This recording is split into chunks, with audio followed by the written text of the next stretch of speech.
I would like to sincerely thank the government of Vietnam for hosting us here in Da Nang. Everyone, this is the last council meeting in GEF 6. It is an opportunity to both look back on what we have learned and achieved in the past 4 years together, and also to look ahead and kick off the next 4 years, GEF 7. We have a lot to do during the next 3 days. As you may have seen, the council agenda is really packed, in part because we have a number of policy decisions to make as a result of the GEF 7 replenishment negotiations. In parallel, there are lots of side events and meetings and gatherings among the many parts of the GEF partnership and GEF extended family. I count on your collaboration to get everything done, to be ready to move on to the assembly, where we, in just 3 days, will welcome almost 1,200 participants ready to look ahead to GEF 7. For a moment, let's just take a look back to GEF 6. I think that implementation of GEF 6 gave us a lot of excitement as well as challenges. In terms of programming, GEF 6 introduced an innovation in terms of integrated approaches for cities, commodity supply chain, food security in Africa. We also embarked on a new way of doing business in Amazon. We experimented with the NGI, blended finance window. We supported innovative projects in many countries, and we established the CBIT.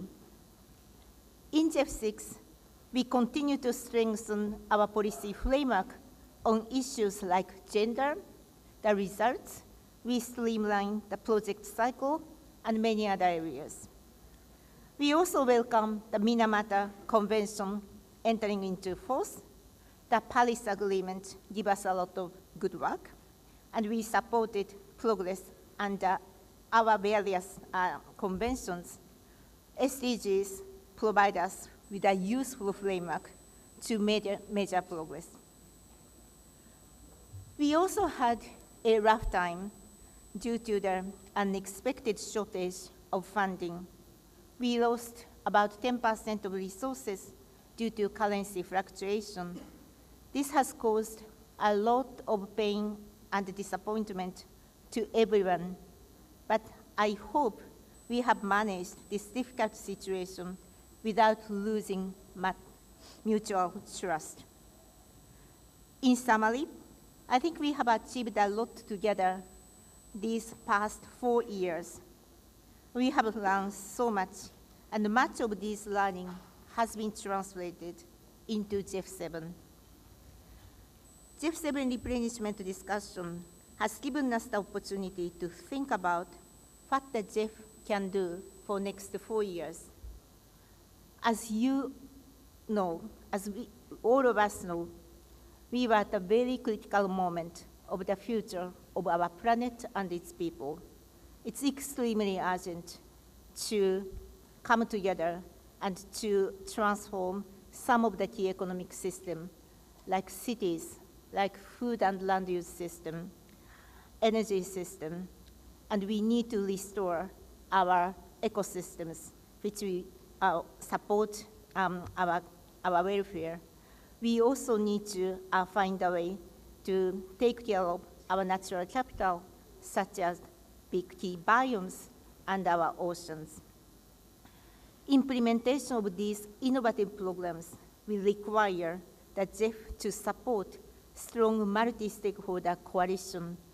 I think we have learned a lot during the GEF 6 how to do that, and I'm convinced that we in GEF 7 offer a set of highly effective programs that will enable us to achieve the highest possible results. We need to build on the GEF's unique strengths as a financial mechanism for many different conventions by maximizing integration and harnessing synergies. The innovative strategy and the program in the GEF7 programming direction is backed by a number of policy measures that aim to further strengthening our partnership in several ways. We have a stronger results architecture. We have measures to level the playing field among agencies and improve efficiency. We are further strengthening our focus on gender. We seek to achieve even a larger mobilization of the GEF resources, and we will strengthen our engagement with the private sector. In my view, this will help the GEF become even more effective and efficient in the coming years. In summary, we made some great experiments during the GEF6, and we are taking a further leap by building on them in GEF7. Before I close, let me just say a few words about the assembly. We have tried to design the assembly to be as interactive as possible and to make the assembly useful to kickstart GEF7 implementation. The assembly is a unique event because it's the only time we gather the GEF's extended family. We have almost all countries here. We have a big representation from our agencies, the civil society, and we have many participants representing our broader partnership, such as private sector, academia, research institute, and so on. I really encourage all of you to make the most of this opportunity by engaging as much as possible in the various roundtables and other events. I look forward to it. Let's have fun on that. Let's have a good fun from that. Now it's time to let's get on that the work for next 3 days. Thank you so much. Let's do it.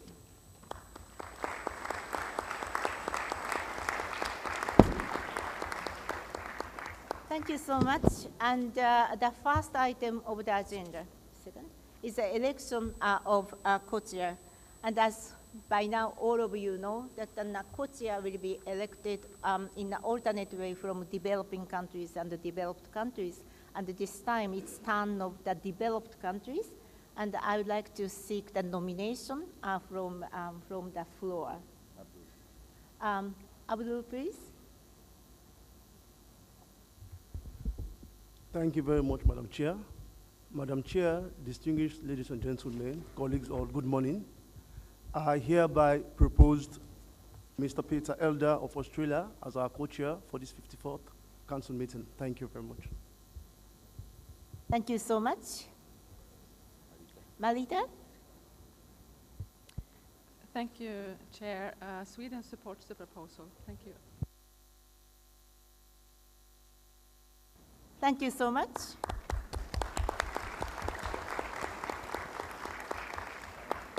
So congratulations, Peter. Please move to the main table.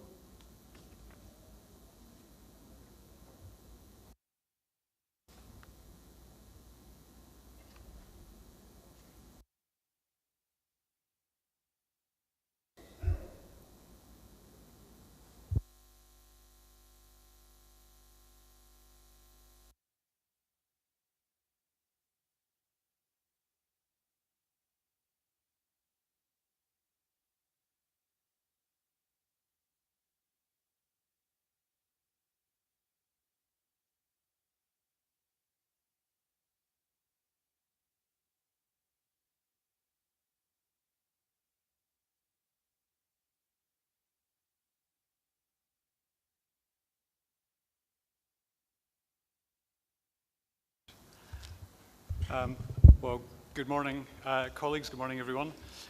Thank you very much for the nomination and for seconding. I have nothing specific to say other than I look forward to a successful outcome to the Council and a good preparation for the Assembly And along with NAOCO, we will do everything in our power to help deliver that. Thank you and good luck.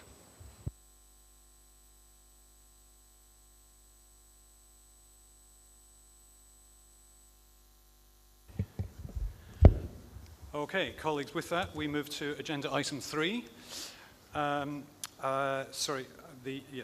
The adoption of the agenda. So the paper has been circulated. You should have it in front of you. So can I first ask, do any council members wish to add anything to the agenda? Under other business. And I see Manrique.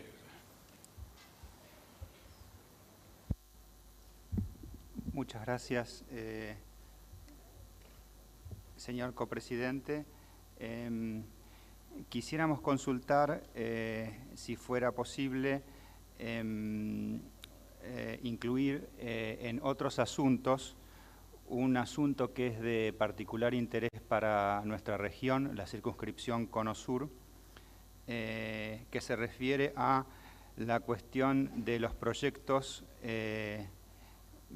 con technical clearance para el GEF 6 que no entraron en el programa de trabajo que está en consideración de este Consejo. Muchas gracias.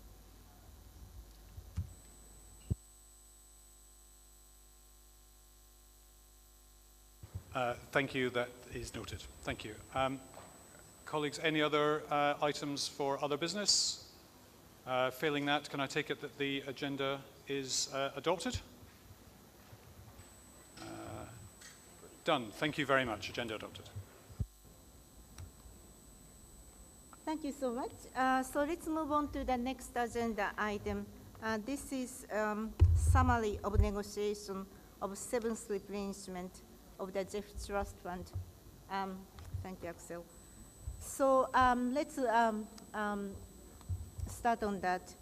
As you may know, the purpose of this session is for this table for the Council to endorse the summary of negotiation of the GEF 7 replenishment. Before handing the mic to my able chair, Axel, and opening the floor for comments, I would like to share with all of you my takeaway from this replenishment process. This is my second replenishment, and usually when doing things the second time, it gets easier. But this replenishment was much more difficult than my first one. And I have been thinking quite some time, why is it? The first reason I think why it was difficult is the stakes in the replenishment were even higher than the last one. We all know the global environment continues to deteriorate, and we are losing the war on it. And that's becoming even more urgent for us to take on action, decisive action. So our ambition for impacts, higher results, must be even higher. We must aim to do more. And that was a very important kind of a mission throughout the replenishment negotiation. Second, I also saw that global geopolitics was changing.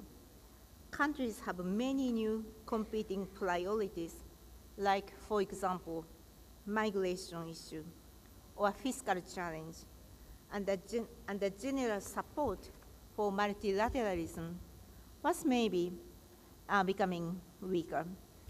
There was stronger emphasis on bilateral or national issues. Lastly, we also faced some technical external headwinds. The most important one was the exchange rate. The most currencies have depreciated compared to the US dollar during the course of GEF 6.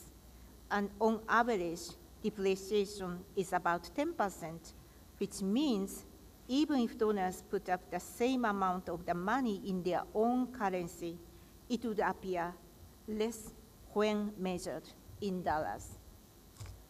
The negotiation process was quite long. We had 4 meetings during more than 1 year. We met first in Paris, Addis Ababa, Brasilia, and finally Stockholm. I would like to sincerely thank the host countries of those meetings. Well, it was a long process, but we also had some good fun, particularly in the case of Ethiopia and Brasilia. We had an opportunity to make a field visit to some of the projects that we are financing. In case of Ethiopia, we had the opportunity to visit the Tigray region, where we support the land degradation, land restoration, and this is also supported by the World Bank. And we have seen this the very innovative program to restore the ecosystem, not only for the benefit of the global environment, but for resilience and livelihood. In Brazil, we actually traveled up to the Amazon River, and we witnessed that a very innovative project that and we appreciated the huge effort that has gone into protecting the very vital biome. We saw through our eyes the importance of involving local communities to make that project very, very robust. I think I can speak for all the participants when I say that these field trips were by far most enjoyable part of the negotiation. And I think the field trip were also the opportunity to remind all of us why we were doing this difficult replenishment negotiation. Nature of the negotiation is always to strike a balance among different opportunities and that demands. And the GEF 7 replenishment process has been no exception. I'd like to thank all participants in the replenishment for their constructive engagement.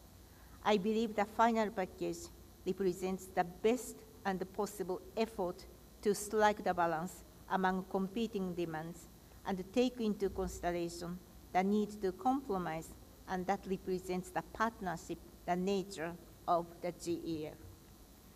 It includes a set of policy recommendations that aims to make the GEF even stronger and make the GEF partnership even more effective.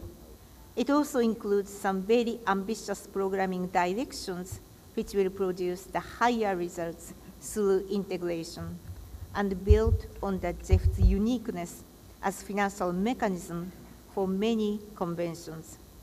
It also emphasizes our role, GEF's role in some new emerging priority areas, like, for example, marine plastics. At the final meeting, which was so ably hosted by the government of Sweden in Stockholm, I was extremely pleased to see the very strong support from many donors. The vast majority of donors either increased their contribution or held the line from GEF 6. And the result of 4.1 billion that was raised for GEF 7 is actually a little bit higher than in GEF 7 if we adjust for the change in the exchange rate. I also would like to thank that an IEO, which has been supporting us throughout the negotiation, and their contribution is very, very significant. I also want to mention the staff, which always give us the science-based evidence to guide our discussion. So in summary, in my view, the good news is that even if the negotiations were long and difficult, at the end of the day, we got a really good results for the GEF 7. I would like to once more thank all the participants in the replenishment negotiation for this result. And now I would like to hand over the mic to Axel, who has been with me for this very long and difficult place of more than a year and a half. Axel, please. Thank you, Nauko. Good morning, everybody. Welcome to Da Nang. And let me first start by thanking the government of Vietnam for kindly hosting this important GEF meeting. We very much appreciate the hospitality of the government, but also importantly, the government's commitment to champion the cause for sustainable environmental development. This is awfully important in these times, and we very much appreciate that we can be here. Let me now turn to the GEF 7 negotiations. I would like to thank all participants. During the course of the negotiations, you have shown enormous commitment and also leadership to get us where we are today. If I reflect from the journey which we started in Paris, over to Addis, then to Brasilia, and finally culminating in Stockholm, where we successfully completed the replenishment process. I think over the last one and a half years, we have discussed policies, the programming directions, and resource allocation that lends full support to the mission of GEF. And I think Nauko already pointed this out. The result of this negotiation has been one that we can all be immensely proud of. Two aspects, in my mind, stand out. First, GEF is poised to deliver even greater results for the environment and value for money, with greater emphasis on addressing the drivers of environmental degradation, integrated approaches, harnessing synergies, stronger collaboration with the private sector, gender equality, and increased financing leverage to maximize impact and deliver results. Secondly, GEF 7 comes at a critical time when the global environment is worsening and the consequences are increasingly being felt. GEF 7 will help tackle new environmental threats, not least in poor and vulnerable countries. The pledging meeting in Stockholm witnessed enormous support from the contributing partners towards the collective objective of achieving greater global environmental benefits. A total of 29 donors pledged to GEF 7, out of which 22 at least maintained their contributions in national currencies, and of which 15 increased their contribution in national currencies. And excluding the impact of currency revaluation, new donor funding to GEF 7 is slightly more than GEF 6, which I consider a very strong signal of support, and I really would like to thank all the donors for their commitment to keep also GEF strong. Since Stockholm, donors have confirmed their pledges and there is no major change in the total envelope. GEF 7 replenishment negotiations resulted in an overall envelope of US dollars 4,065 million, including 3.342 million in new funding from contributing participants, 573 million in carryover from previous replenishment, and 150 million in projected investment income. All the details of the contribution are listed in the table of contributions, which goes as attachment 1 in the draft replenishment resolution, which is being presented for endorsement by the Council today. Pledges from donors whose internal approval process is not yet advanced are placed under the expected pledges category. We now put the summary of negotiations of the GEF 7 replenishment for review and the following 3 documents for endorsement. First, the programming directions.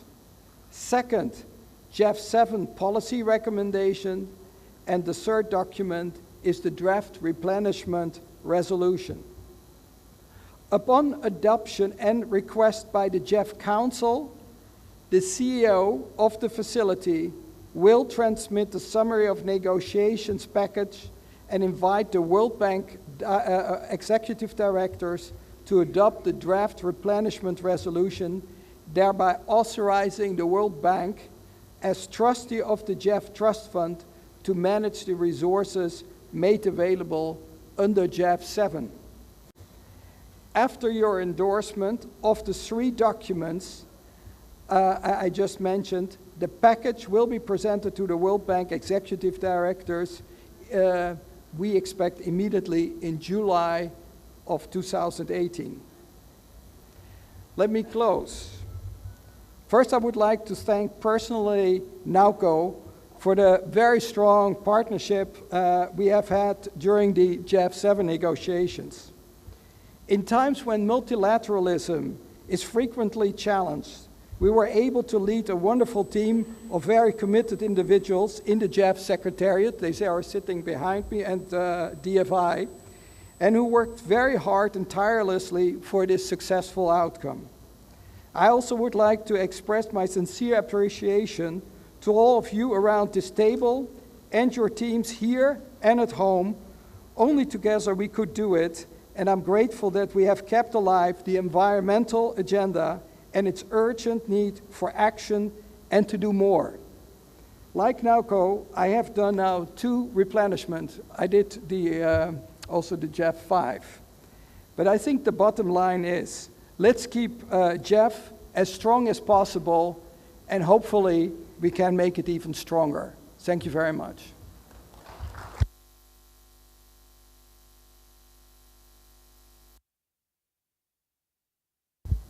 Thank you so much, Axel. So let us open the floor for your comments and observation and reflection. So floor is yours.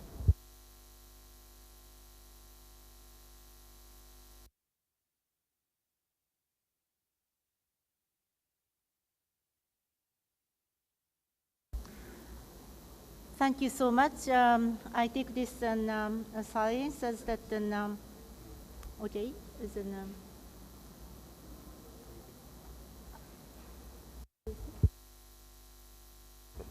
okay, Rashid from Morocco, please.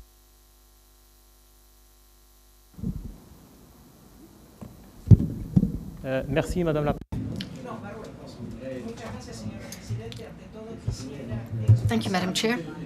First of all, I would like to congratulate the chair for his nomination, and I would also like to express the gratitude of my country vis-à-vis the government of Vietnam for all the arrangements made for this meeting. And now, as concerns the replenishment of GEF 7, on behalf of our constituency, I would like to welcome the replenishment and thank all the donors for their support for the environment. I think that this is particularly significant in a difficult political context, even though we might have asked for further commitments given the critical situation for our planet. We also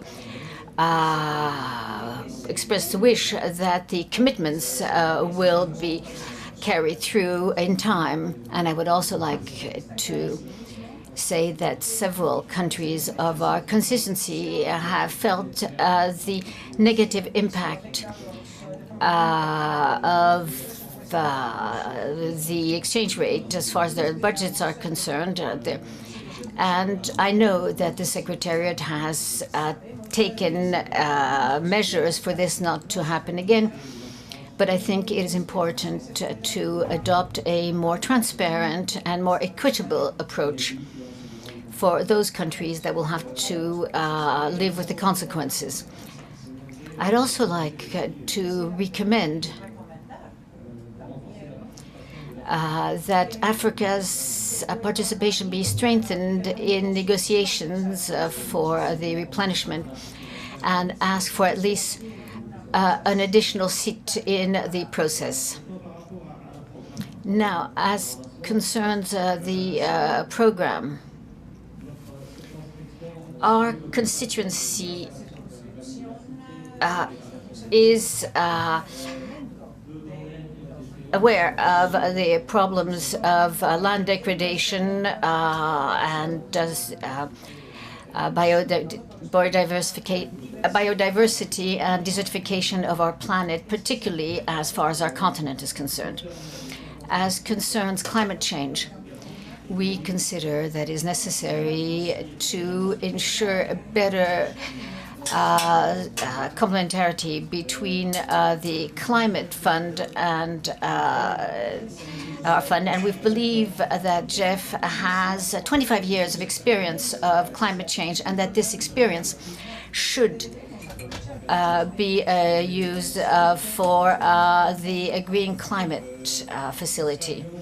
We also welcome the proposal of joint programming at national level for the Climate Green Fund and GEF, and we consider that GEF projects will enable to better prepare the situation for greater investments under the Climate Green Fund. As concerns the various stages of the programming, our constituency supports these wholeheartedly. This is indeed an initiative which enables us to focus GEF's action and ensure better integration. But we recognize that implementing such programs is not easy, requires a great deal of coordination, and we believe that it would be necessary to take into account the first lessons learned, experience acquired under GEF 6, particularly as concerns the programming approach. Finally, we would also, given these programs, we believe that it would be useful to ensure transparent criteria for the participation to these programs, and perhaps give countries greater time to prepare their requests, and give priority to those countries that did not have the benefit of the previous experience during the programming approach. Thank you very much. Thank you so much, Rashid. Next participant is Laura from Colombia.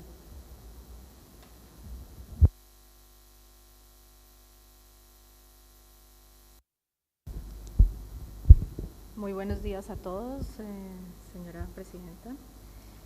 La circunscripción compuesta por Brasil, Ecuador y Colombia saluda al gobierno de Vietnam por su hospitalidad en esta linda ciudad y agradece a la Secretaría del GEF por facilitar la organización logística y temática de la asamblea. No, it doesn't work.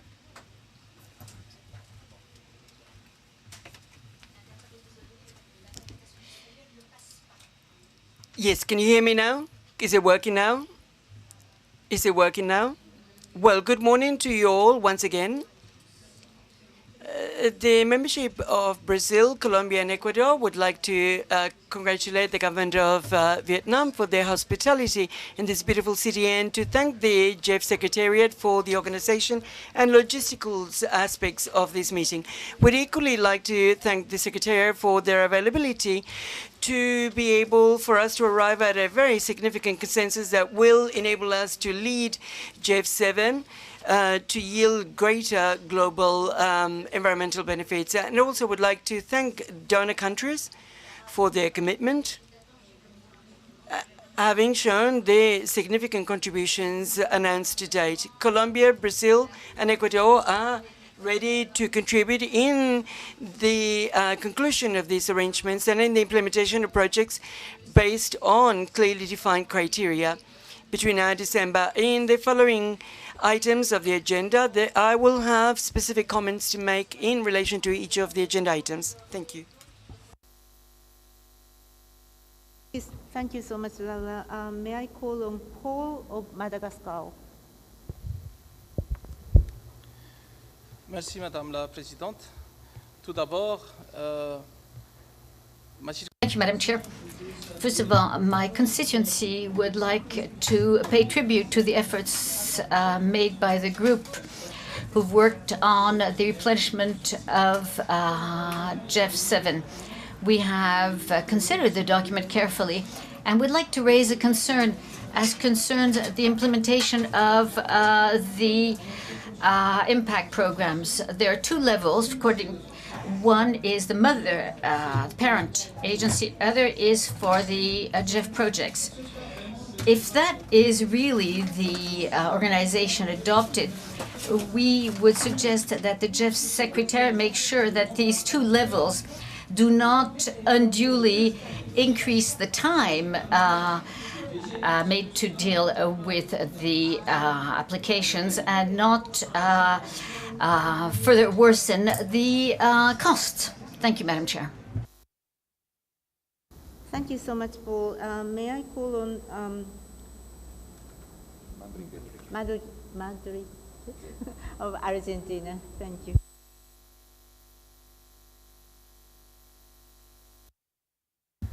Muchas gracias. Thank you very much.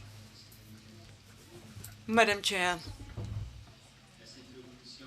the constituency of Argentina, Bolivia, Chile, Peru, Paraguay, and Uruguay, and forthwith I shall refer to our group as the Southern Hemisphere, Southern Cone, and Latin America. First of all, I would like to congratulate and thank the government of Vietnam for the preparation and organization of this meeting. Would equally like to thank for the results and outcomes of the negotiations held by the 7th replenishment cycle. And we have a number of comments that we would like to make in due course in each of the agenda items. We believe it is important to highlight the importance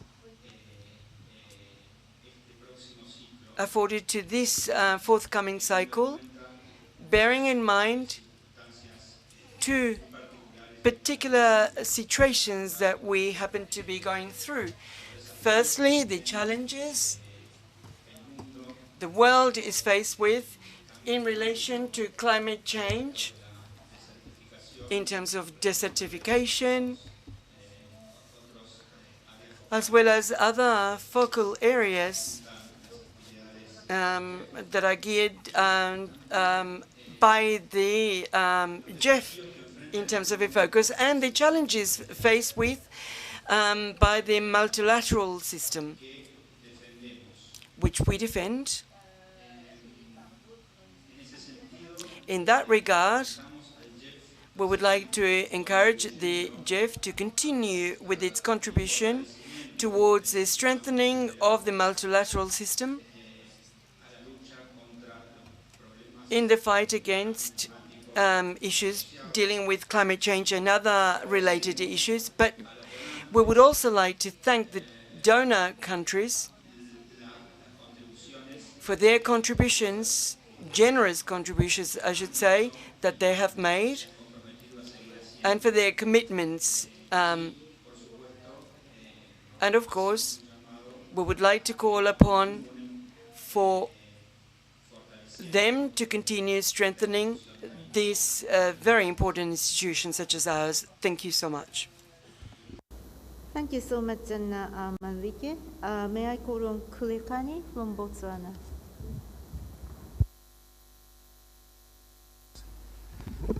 Thank you very much, Madam Chair.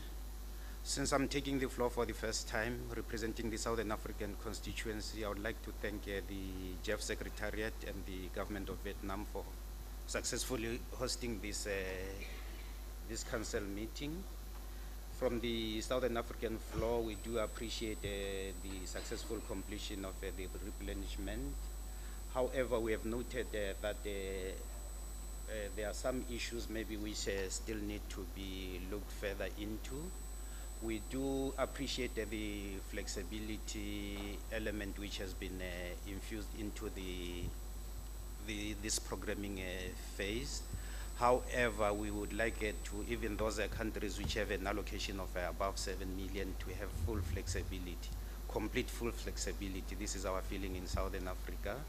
The other thing which we have noted as well is that although we do have accredited agencies under the GEF, we do feel that we need to open the floor for our national institutions to be accredited agencies, such as has been adopted by the Green Climate Fund, and therefore we hope maybe the GEF would open up to increase the number from the 18 which we have, so that we have room for our national institutions as well to partake in the process. The other thing which we have noted as well is the policy on co-financing policy. But since this is a substantive agenda item, we will give in details of our maybe concerns or issues when we come to discussing the item. Thank you very much. Thank you so much, Kulekani. May I call Apana?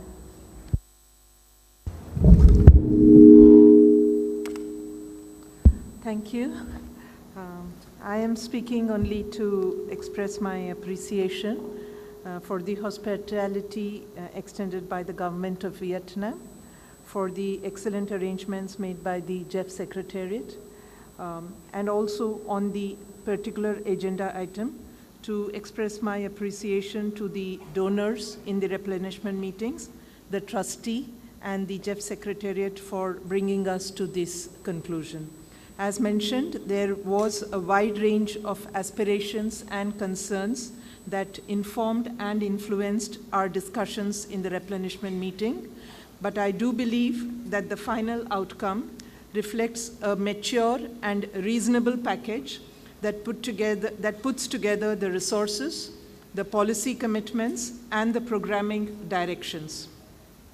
The policy commitments comprise of 11 aspects, but I am hopeful that the overarching goals of the global environment benefits and the nationally determined commitments will be the primary focus of the GEF 7 program. The package also takes a more outward-looking approach, which I appreciate, with a focus on integration and collaboration, both with international funds, multilateral development banks, as well as public and private sector in both recipient and donor countries. However, we have in the replenishment meeting, and we shall continue to emphasize the importance, if not criticality, of country ownership in the implementation of the GEF 7 program. I am also extremely happy on behalf of our constituency that there shall be a robust results framework matrix that shall track the improvement and progress on the indicators and sub-indicators. I believe that this is a significant improvement in the way that this GEF 7 shall be implemented. On the whole, the replenishment reflects that there shall be a balance between innovation and significant impact in implementing the program. National priorities will be kept in mind.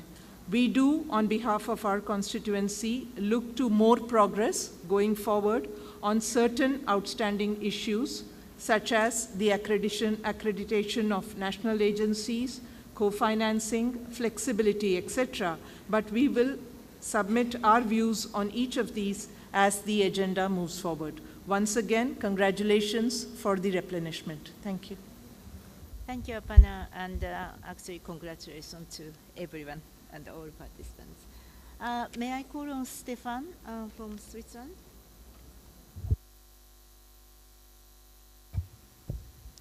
Thank you. Good morning, colleagues.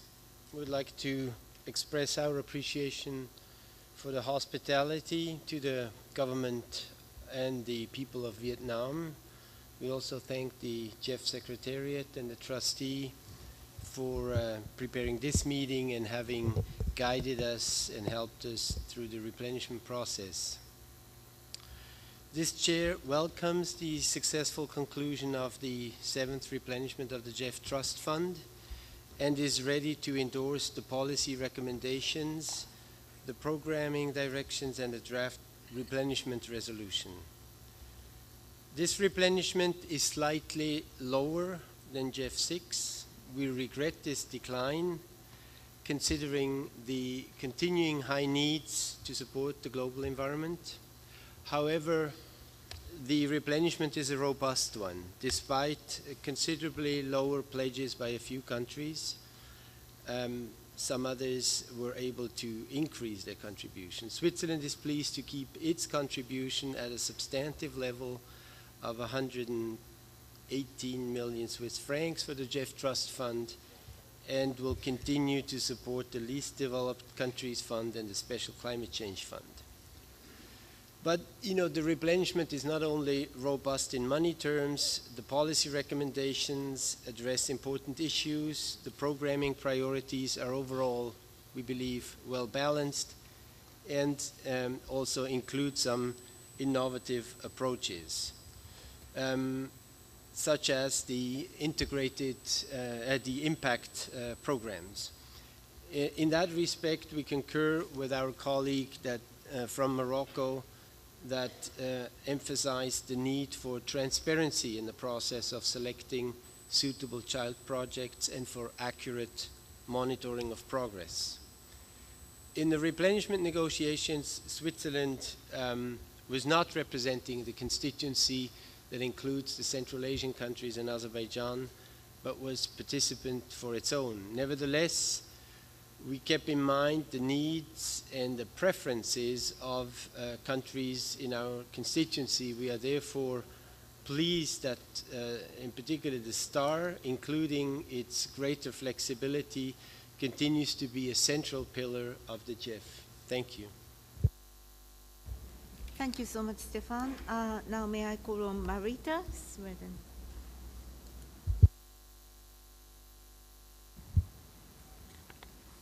Thank you, Chair. Let me start by thanking the government of Vietnam for your hospitality here in Vietnam and for the excellent arrangements. We would also like to thank the GEF Secretariat, especially Naoko and also Axel from the World Bank, for successfully completing the GEF replenishment. We believe that we were able to achieve an important and strong result in Stockholm. We were impressed by the efforts, no matter how small, of most donors to contribute to this result.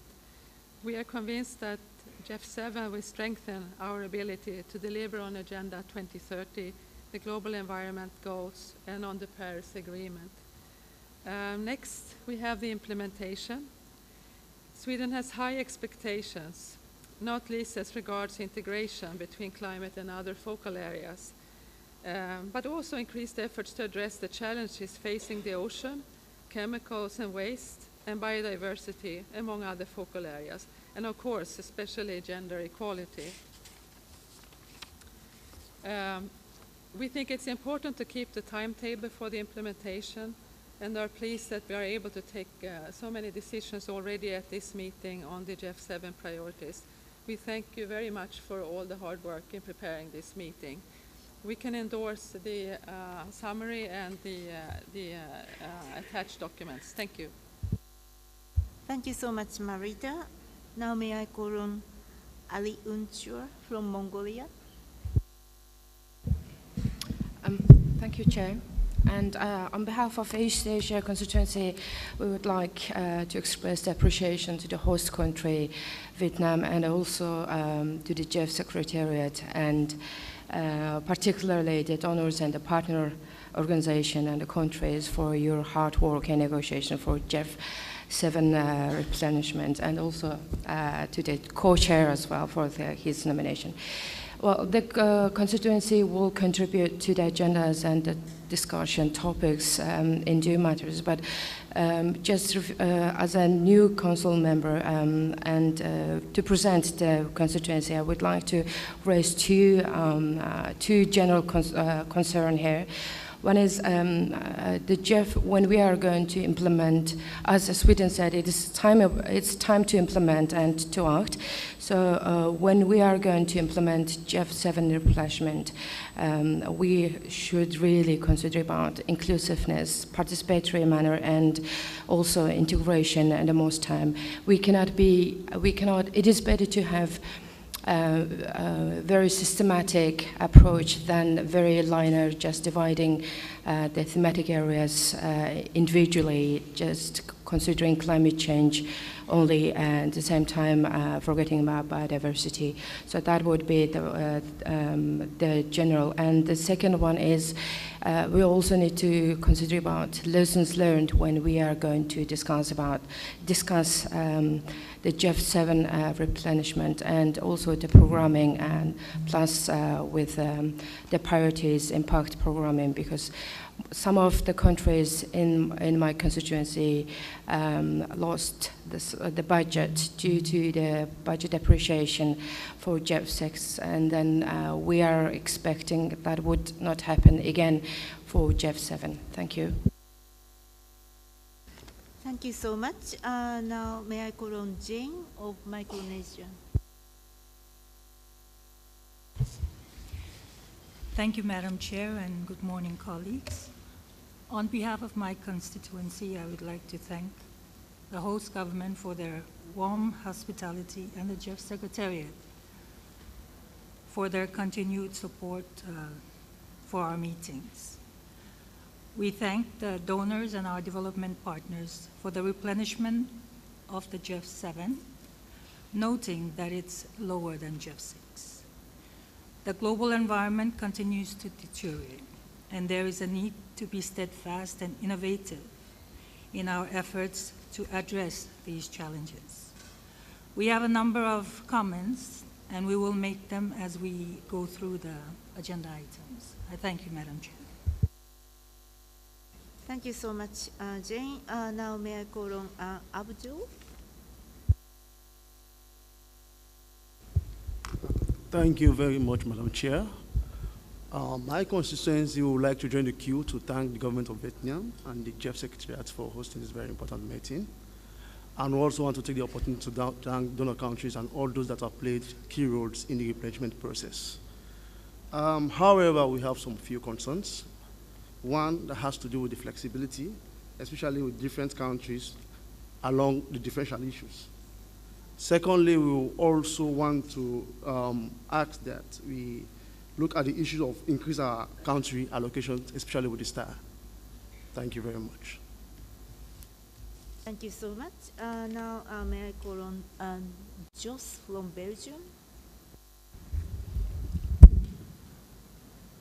Thank you, Chair. Good morning, colleagues, and my thanks also, of course, to the government and people of Vietnam for having us here. Very nice setting. Not that we're seeing a lot of the nice weather and view, but that will come, I hope. And thanks also to the Secretariat and the Trustee for bringing us through this long and difficult process. It's my 6th replenishment. Unfortunately, my last. So I can compare, and this was difficult. And for me personally also. But we've come to an agreement. We have policy recommendations. We have a fair amount of money. I do believe it's less than the previous one, although I hear these magical formulas with exchange rate adjustment, and so you have to explain that to me, Axel, over a beer or so. Because if I look at the numbers, if I show the numbers to my bosses, they say, ooh, it's less, right? And I haven't been able to explain them. But I think, and I firmly believe that everybody did his utmost to have a strong replenishment, and many increased significantly, some significantly. Others stayed the same, diminished maybe, but I mean, that's the result. But the most important thing is, can we, on this basis, go forward? I think this is a very important meeting. We have many decisions to take. I do endorse the whole package. I hope that we can work diligently in now operationalizing the many items. The rest will be for December, but in the spirit of the compromise that we have established. So we have the policy recommendation, it's just a matter to how to put them in practice. And I hope we can focus on that. And then we will progress quickly and be able to finish this tremendous agenda and maybe enjoy something of the outside world. Thanks. Thank you, Jose. I think we all share your spirit of let's get it done and have time outside this venue. Thank you. So now may I call on Johanna from Finland.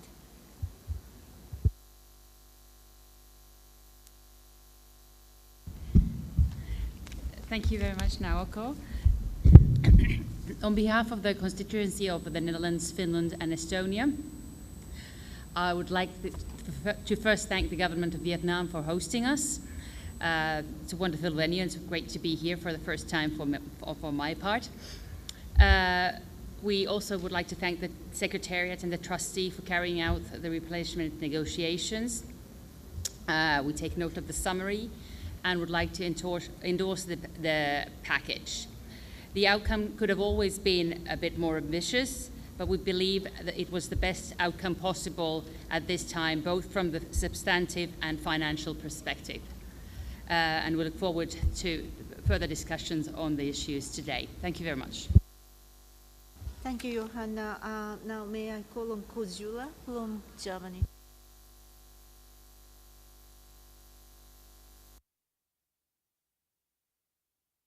Okay.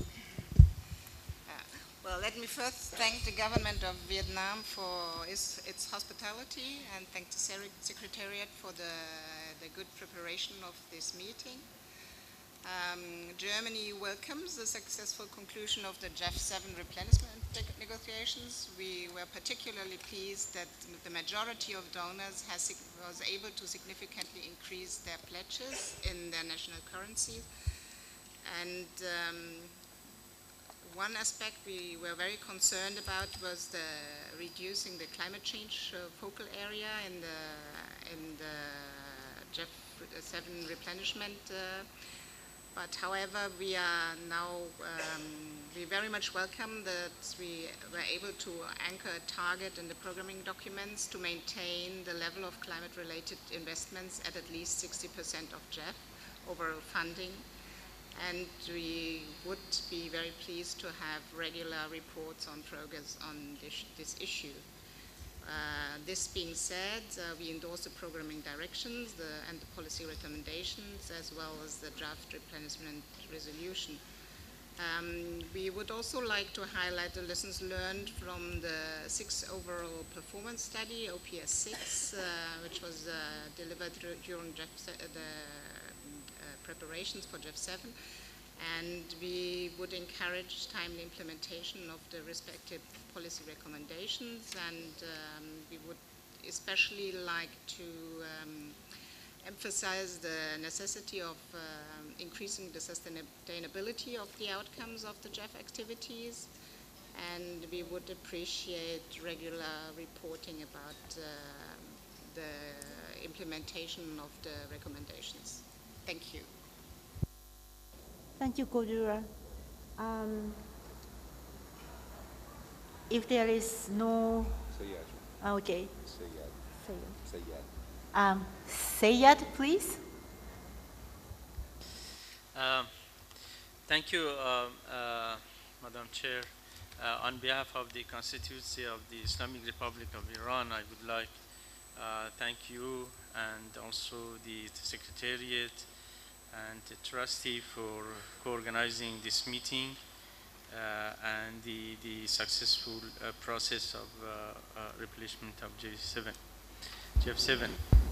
Having said that, my special thanks also go to the government and people of Vietnam for hosting us in this beautiful city.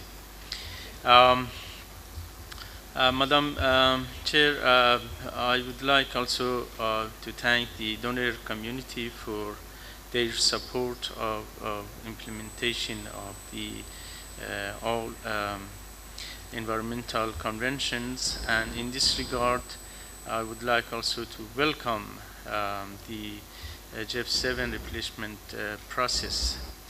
Having said that, Madam, I would like to express my concern, my constituency concern, my government concerned on politicizing and polarizing the process.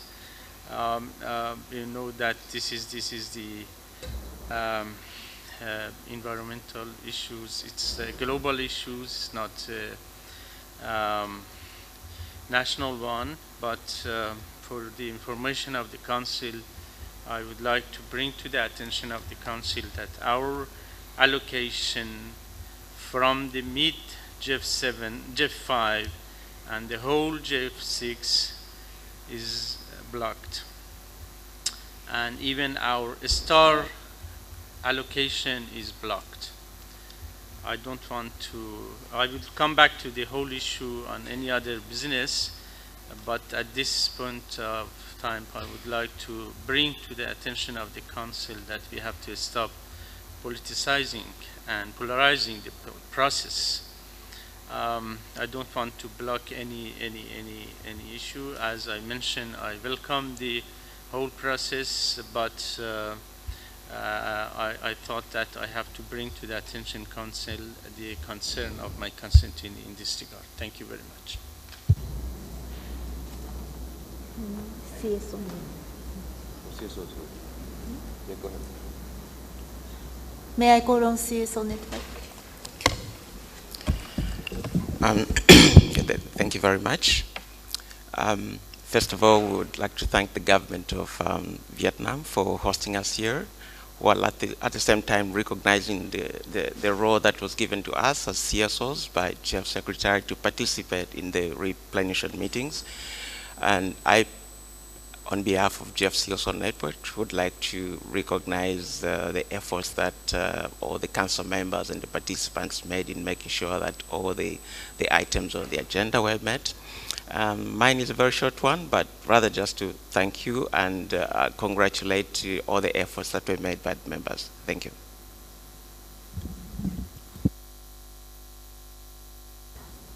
Thank you so much, all participants. Let me summarize what I hear. I hear the overall support for the package, and many of you noticed that or recognize this is maybe the best outcome, the most matured outcome from the very difficult process. And I think we have been successful in striking a good balance and thinking about how to maximize the potential impacts that GEF could bring to the table. The many the participants also noticed that from now on the most important part is how to put this agreement in practice and how to implement this quite ambitious package for next 4 years. Many of you mentioned that we need to learn lesson from GEF 6 process. Many of you point out that the transparency, inclusiveness is very important in terms of implementation. And some of you also mentioned that the more needs to be, could be discussed that for next 3 days. But I think that also there are a lot of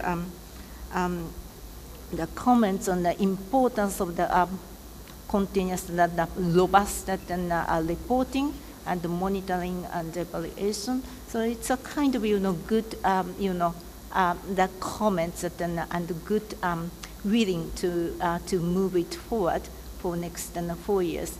I think that GEF Secretary I think we took a very quite a precise note on those kind of the comments, and we will then bring them together for the implementation for the next 4 years. So I think that may I seek your endorsement and for this package so that we can move it forward. Thank you so much. The package is endorsed.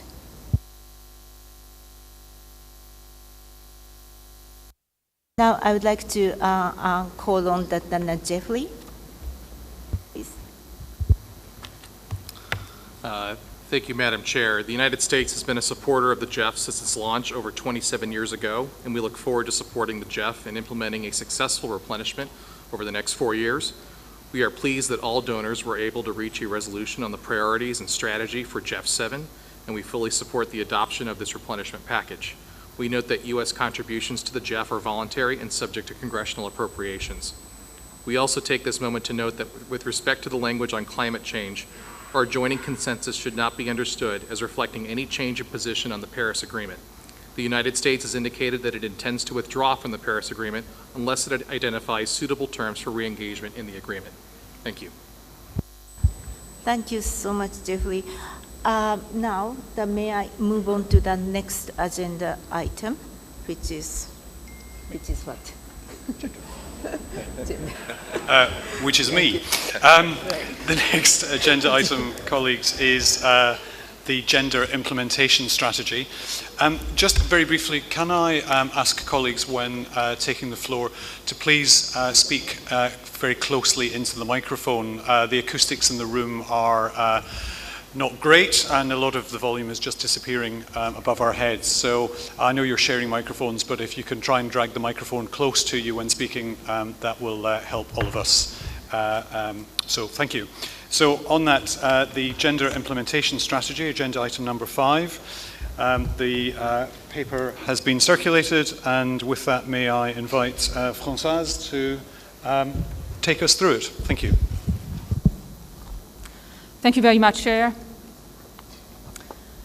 On behalf of the Secretariat, I'm very pleased to introduce the Council document titled GEF Gender Implementation Strategy.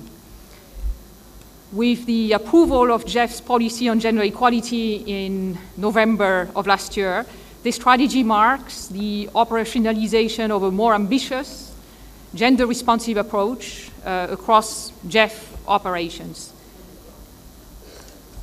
The GEF policy on gender equality committed the Secretariat to develop a strategy and an action plan on gender to support its effective implementation. The current document, the Gender Implementation Strategy, combines the strategy and the action plan into one document to provide a comprehensive framework and a set of specific actions to support the operationalization of the GEF new policy, and to set up the conditions under which we will report back to Council on them. The strategies identifies 3 key gender gaps relevant to the global environment and the corresponding strategic entry points for promoting gender equality and women's empowerment in the context of the GEF 7 programming. It has 4 priority action areas which the GEF will work to implement the spirit of the policy and the letter of the policy. These areas are, first, the promotion of a gender-responsive approach and results in programs and in projects. Second, an ambition to enhance the capacity of the GEF Secretariat and of its broader partners to address gender equality issues. Third, the objective to increasing GEF collaboration with partners to generate knowledge and to contribute to the learning, the joint learning on links between gender and the environment. And finally, fourth objective is to enhance GEF's corporate processes and systems so that we may be better able to track and report on gender equality and results. The strategy also outlines the institutional arrangements for ensuring an effective implementation of the policy, and it emphasizes the implementation of the policy and the strategy is indeed a shared responsibility that cuts across the GEF Council, the Secretariat, and the agencies together, working together with the countries. When it comes to the processes and system, the new GEF gender tagging system, which will be incorporated into our new portal to be launched on the 1st of July, introduced in the strategy, it responds specifically to the participant to the GEF 7 replenishment process that requested that the updated result architecture provide for an improved capture and monitoring of gender results in line with the ambition that we have of implementing a gender-responsive approach. So this new system is designed to more effectively do a number of things, to better ensure policy compliance, to prompt consideration on gender early in the project cycle, to capture portfolio results across key dimensions of gender equality relating to the GEF 7 programming directions. And these three objectives will be implemented through the new system and the portal. The gender tags will focus on tracking GEF's contribution to narrowing the three key gender gaps identified in the strategy, and to leverage strategic entry point through the implementation of the program. So the gaps that we have the ambition to reduce through that are a gap in access to and control over resources, a gap in participation and decision-making of women in natural resource governance, and a gap on targeting socioeconomic benefits and services for women. So the recommended Council decision is the following. The Council, having reviewed the document, the GEF Gender Implementation Strategy, welcomes the strategy and requests the Secretariat to provide annual updates on the progress in line with the result framework contained in Annex 1 of the document. Thank you very much. Thank you, Françoise. And I'll throw to the floor. Do colleagues have any comments or questions for the Secretariat?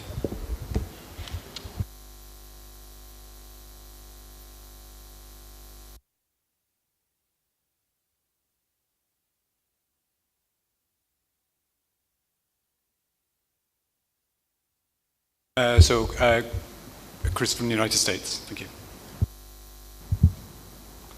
Yes, thank you. I'd just like to state that we support and appreciate the GEF's efforts to develop a meaningful strategy and action plan that reflects the increased attention to gender paid by the conferences of the parties to the multilateral environmental agreements that the GEF serves. We particularly appreciate the focus on inclusion of women in decision-making at multiple levels and across sectors. Thank you for that. And Manrique, Argentina, please.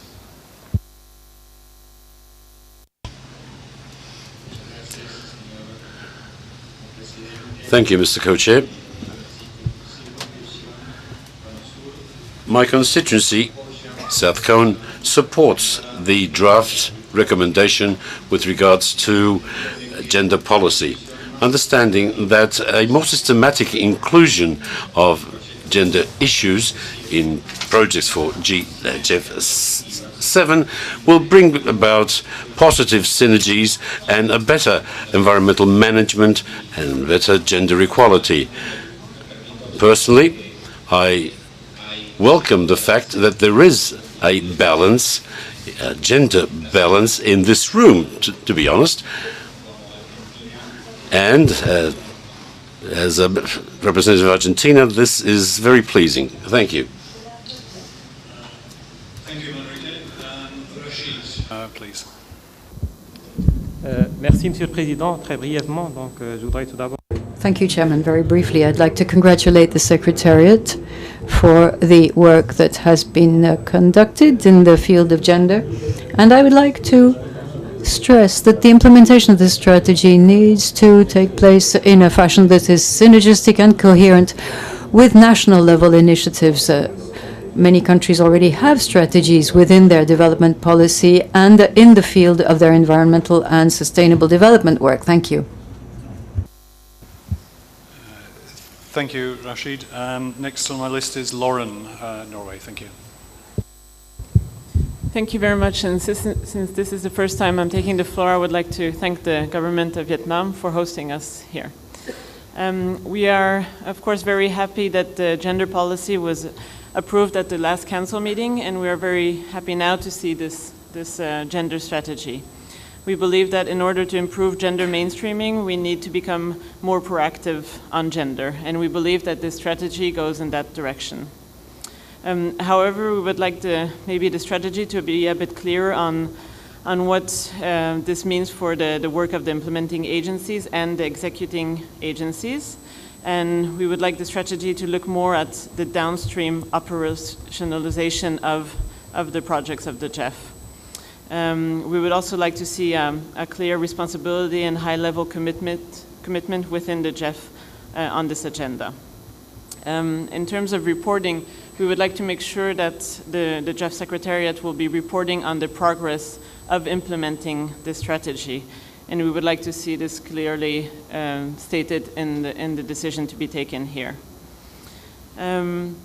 Finally, now that a lot of agencies and a lot of organizations are very preoccupied with the issues of sexual harassment, we would like to ask the Secretariat to explain how they are addressing sexual harassment in the GEF Secretariat, and also if they can address any issues that are reported by the GEF agencies or by any of the projects. Thank you very much.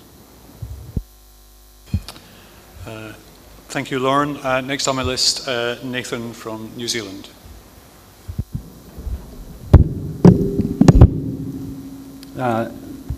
Thank you, Mr. Co-Chair. Since this is the first time that I've taken the floor this morning, I'd also like to thank the government of Vietnam for their generous hospitality and also extend my greetings to other colleagues around the room today. I'm speaking today on behalf of the constituency, including Australia, Korea and New Zealand. Our constituency warmly welcomes the strategy and action plan. Policy means little until it's translated into action, and the strategy and action plan are, in our view, heading in the right direction. We have two comments to make. The first is that we'd like to see the strategy integrated into the delivery of the CSP. The CSP offers an excellent opportunity to reinforce the importance of gender responsiveness and inclusiveness. A second comment is we're of the view that it will be incredibly important to monitor how the strategy is tracking against the objectives of the gender policy to allow us to calibrate as necessary. So we will be particularly focused on that monitoring process over the GEF 7 period. Thank you. Thank you, Nathan. Can I now call on Marita from Sweden, please? Cordula? Thank you, Chair. I think Finland is before me. Hey. Oh. Okay. Marita, thank you. Thank you, Chair. We would like to congratulate the GEF Secretariat and especially the gender team to excellent work. We can support the proposed strategy and action plan, and this really shows your commitment to increase the level of ambition on gender action and gender mainstreaming. We can also support the comments made by Norway, and especially on the reporting on the implementation and also the other elements. The strategy focuses on key strategic issues where gender integration can contribute to major development outcomes and also to have transformational impact, including on resource mobilization at scale.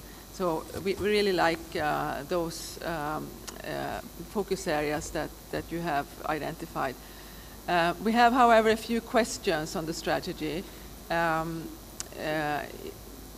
It's mentioned that gender mainstreaming should be guided by COP in activities relating to the conventions. We don't really understand what this means. Of course, it's important to have a correlation between this work and the work of the conventions on gender equality. But is it not the GEF policy strategy and action plan that should guide the GEF financed activities in more detail? So it would be good if you could clarify that point. And in line with the GEF 7 policy recommendation on strategy and the action plan, we said that it should include also a practical approach to gender mainstreaming in the project cycle. We do not see very much of this in the strategy. At the same time, we know that the GEF Secretariat has done a lot of work in this area. For example, the document on GEF guidance to advance gender equality in GEF projects and programs, which we find excellent. But we would appreciate if you could just give us some highlights on what are the major steps are that you have taken to advance gender mainstreaming in the project cycle. And I think just to link to Lauren's suggestion on the reporting, I think it would be very important to also include progress on this when you make the reporting on implementation. Because we think this is an important and integral part of the strategy to ensure effective implementation and measurement of gender results at all stages of the project cycle, from initiating early dialogue at country level through designing project and program proposals and concepts to implementation. So we see this very much as an integral part of that. Thank you. Thank you, Marita. Next on my list is Johanna from Finland, followed by Tamara, Canada. Thank you very much. We welcome the new strategy, and we are pleased to see that the GEF Gender Partnership will continue its work. We believe this cooperation has been instrumental for the GEF's work on gender. We're also happy to see the new results framework, which is a bit more comprehensive compared with the GEF 6. We want to highlight the importance of training and providing clear guidelines. Tagging systems are useful if the information collected by the system is quantitative and trustworthy. However, they do not produce miracles by themselves. In order to follow closely the implementation of the strategy, we would like to amend the proposed recommended Council decision, which reads at this point, the Council having reviewed documents, and I'm not reading that, the GEF Gender Implementation Strategy welcomes the strategy and requests the Secretariat to provide annual updates on the progress.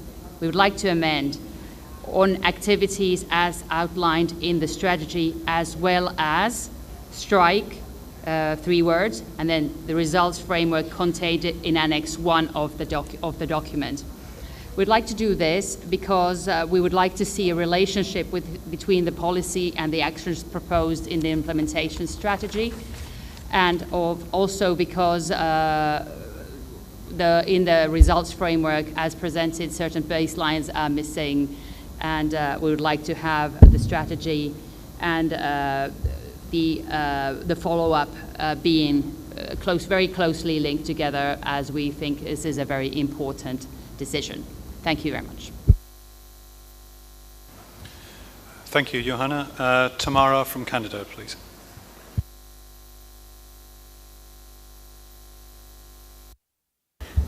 Sorry, thank you, Peter. This is clearly my first time. I'm learning how to turn this on. But since it's my first intervention, I want to thank the government and people of Vietnam for the warm welcome we've had here in the beautiful environment. Thank you very much. Also to the Secretariat, the trustee, everyone for getting us here. Turning to the agenda item, advancement of gender equality and women's empowerment is the top priority for the Government of Canada. We've made it a top priority in our G7 presidency, and it is at the heart of our feminist international assistance policy. Everything we will do, including in environment, will be driven by gender equality and the advancement of women and girls. To this end, we welcome the strategy and the policy. We welcome the commitment to promoting gender equality, to advancing empowerment, inclusion, participation. We welcome turning to results. And here we add our voice to what's been said before. It's one thing to say we're going to do it, it's another thing to actually track how we're doing it. So to that, just want to say that we would also support the recommended amendments to the decision. We will be a strong champion for you around this table and throughout the GEF 7 on everything to do with gender, but we need to know what we're doing and how we're getting there to be able to do that. So thank you. Thank you, Tamara. And next on my list is Cordula from Germany, followed by the CSO representative. Well, we also congratulate the Secretariat and the gender team for the preparation of the new gender implementation strategy, which we believe will further strengthen GEF policies for gender equality. We recommend the inclusion of quantifiable targets in the results framework and supplementing of baseline data where applicable to allow for progress report monitoring. We highly appreciate that the Secretariat intends to provide annual updates on the progress in the implementation of the strategy, and our understanding is that this will be in line with the results framework contained in Annex 1 of the document. So we would easily agree to what Johanna proposed. Germany recommends continuing close cooperation and exchange of experience between the GEF and other similar institutions on gender policies. We know that at this moment the Green Climate Fund is also in the process of updating or developing its own gender policy, and we would appreciate coordination between the institutions and exchange of experiences also, because GEF has been in this business for quite a while longer than the GCF has. Thank you. Thank you, Cordula, and now invite the CSO representative, please. Thank you. The GEF CSO network, having reviewing the progress report and the gender equality action plan, as well as the implementation strategy, makes the following comments and recommendation. We welcome and appreciate the work that has gone into development the gender action plan, as well as the progress report, which aim to update the GEF Council on a progress towards implementation the GEF Gender Equality Action Plan. However, we note that in the percentage of the projects that we plan to carry out gender responsive activity, there is no specific gender action plan as contained in the Annex GEF 7 outcomes results from framework item 2. Develop action plan for gender responsive activity with a budgetary allocation line, with a clear budgetary allocation lines. We also note that the planned online gender training and capacity building event developed by UNITAR is only meant for GEF implementing agency. Hence, this might greatly include most of the grassroots women organization and indigenous people from benefiting from this knowledge-based training. The gender training and capacity building event should focus on the grassroots women's organization, including indigenous women's organization for the empowerment of the woman and access direct benefits. Also, we note that the intersectionality data is not included in the gender implementation framework strategy, as well as in the progress reports of action. Hence, gender is not homogeneous, and therefore a clear distinction is required to address inclusive gender perspective, need to give focus on intersectionality within gender. In the GEF project design and development, we also note that there is high percentage of that include sex disaggregated and gender sensitivity indicators, 78%. However, on the other hand, some reports states there no data of anticipated GEF beneficiary that are female. So this indicates that the actual design is only on the document, but the implementation is missing on the ground. To fulfill the missing gap, GEF and his agency need to implement all the projects that will benefit women. In reference to the outcome area number 1 on the implementation strategy, it is well captured that there is no data available for the contribution of men and women to equal access to and control of natural resources. The absence and participation and decision-making of women in natural resources governance and the social economic benefits and service for men. We recommend that the involvement of women, indigenous people, and community in the management and the control of the natural resources and the integration of gender into decision and policy maker at all levels. Finally, we also would like to see how GEF and his agencies will address the issue of sexual harassment. Thank you very much. Thank you very much. Next on my list is Kulakani from Botswana, followed by Stefan from Switzerland. Thank you very much, Chair. On behalf of Southern Africa constituency, we welcome the gender implementation strategy, and we therefore request the Secretariat to provide annual updates on the progress in line with the results framework. We further request that as part of the country support program,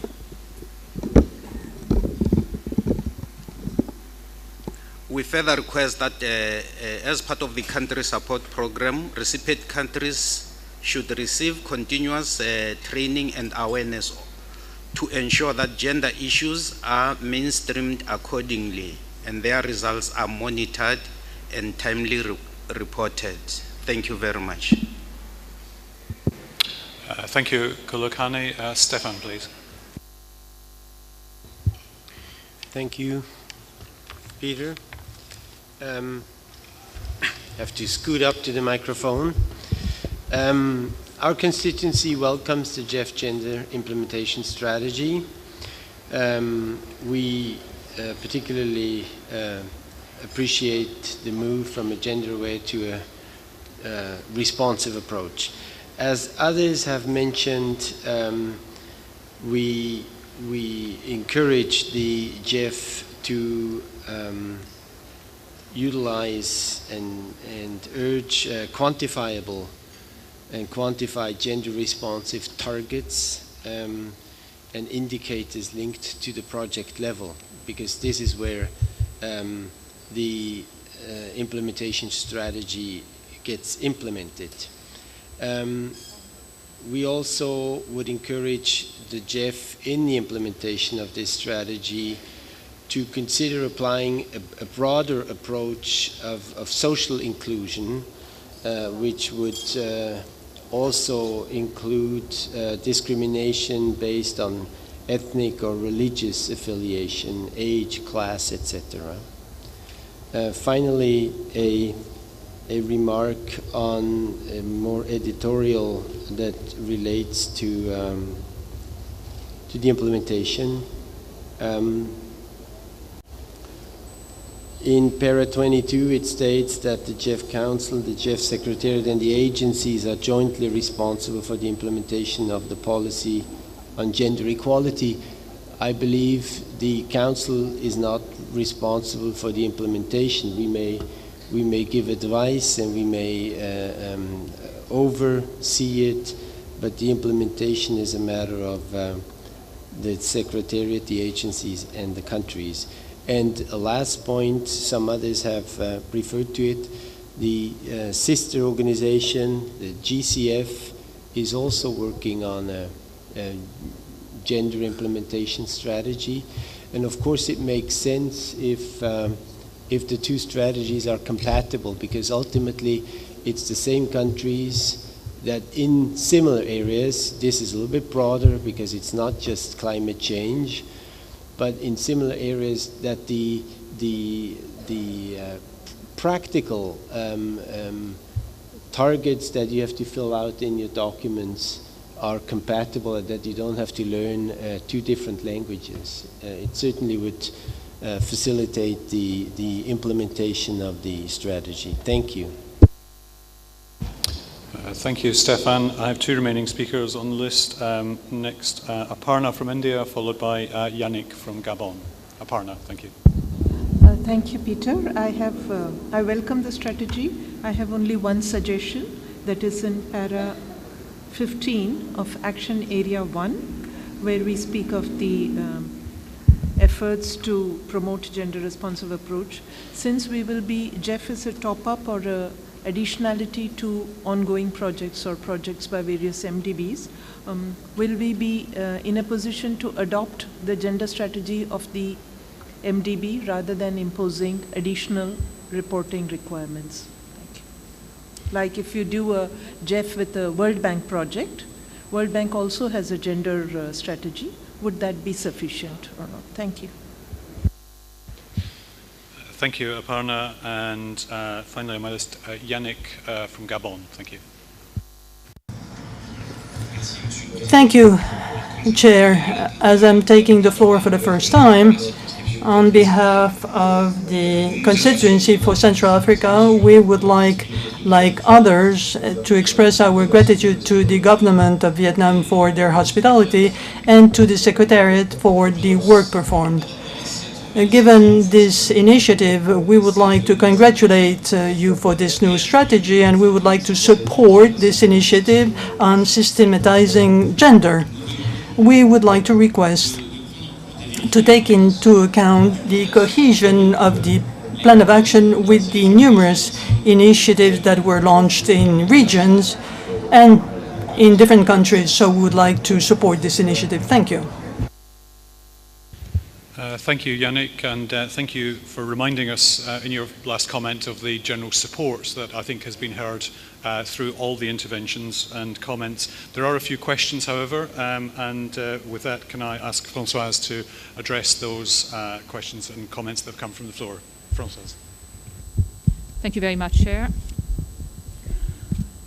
Well, let me first express, on behalf of the Secretariat, the encouragement and the satisfaction that we derive from the extra push and support that a lot of the comments and, in fact, questions materialize, because clearly here the intent is to take what the policy has laid out and what the implementation strategy has declinated into more practical details into practice. And that is certainly the wish, the intention, and the effort of management and team on this end, and of the border partnership in our collaboration.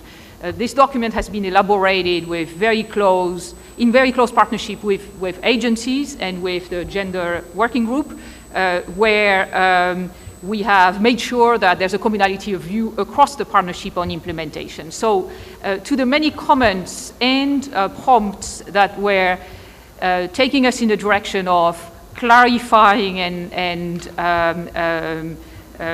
certifying that there will be a focus on implementation, that results will be tracked according to intention, that this will be declinated in the project cycle to be meaningful, and that efforts in terms of capacity building and in terms of clarification for action will be taken. I think we're in a situation to certainly guarantee that this is the intent. Now, to speak to some of the practical steps, because there were questions in this as well, there's a number of practical measures that are underway, which are targeting this gap in capacity and in implementation that we're targeting. Examples of that, just to give you a flavor, which go beyond the level of detail that we have shared in the implementation strategies, are, for instance, a systematic effort to update the templates that we use for project submission to reflect the implications of the gender policy and the gender strategy. So that would be one area. Another area is the introduction in the new GEF portal, as I mentioned, of the gender tagging system, which will be a help in both ensuring compliance with the policy and prompting consideration of gender very early, right? The guidances that have been circulated for information in parallel, and some of you have referred to, are certainly taking the hand-holding further in terms of all broader participants of the partnership, and indeed other constituencies, including CSO and including communities who might have an interest in accessing this document, which has a toolkit nature in many ways, right? To assist with design, implementation, and monitoring of GEF programs. We are rolling out as well training materials, which some of you, well, you're all invited actually to join us tomorrow at lunch for the launch of the training course on gender and the environment, which is a very substantial piece of online training, which will cover 10 hours of instructive material, which has been elaborated with the collaboration of some of the best worldwide expertise at the crossroad of gender and environment. This document, to answer the concern of CSO, is of course available to everyone to take advantage of, and we're very happy to facilitate all goodwill and all potential users here to benefit from that. The whole idea is we now have it as a zero marginal cost to share with everyone. So on implementation tracking capacity, I think this gives you a sense of the practical steps that are underway. One clarification which was sought under the form of the question, yes, COPs have guidances on issues of gender mainstreaming, and we're certainly happy to connect to that and to uplift us in our own considerations. There is an ongoing collaboration at that level, but that's not the only source, obviously, of either motivation or direction here, and we certainly view that as a collaboration, but not as the only source. I think both the policy and the strategy are drawing a direction which is, at this point, very precise and beyond some of the directions that have been shared. Yes, there are some limitations on data that have been queried, which do not make it possible at this point to have baseline in areas where we would wish to have them, and where indeed we intend to have them in the future. The portal will help us to capture it, the tagging system will help us analyze it, and we expect that in the implementation of GEF 7, we will be able to report in an aggregated fashion in much better terms than what was previously possible. And to address another question on this, at the project level, of course, we will have much more detail on gender indicators, as is already the case. Then we will be able to materialize in aggregate fashion at the portfolio level.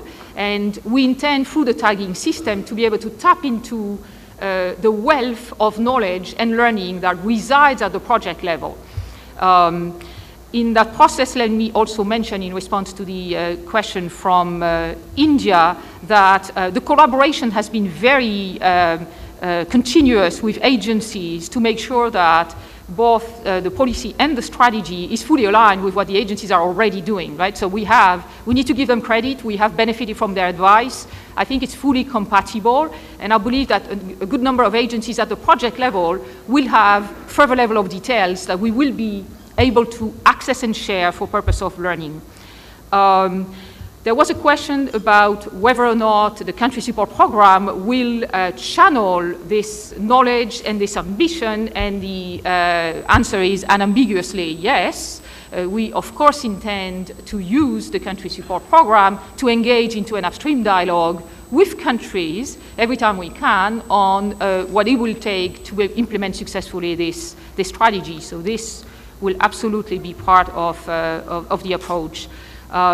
Finally, on the proposed amendment, yes, by all means, because what you propose, and 3 countries have relayed a concern, really matches the intent, and it never was otherwise, in fact. So yes, the reporting should provide annual updates on the progress, both with the result framework contained in Annex 1 of the document and of all activities outlined in the strategy.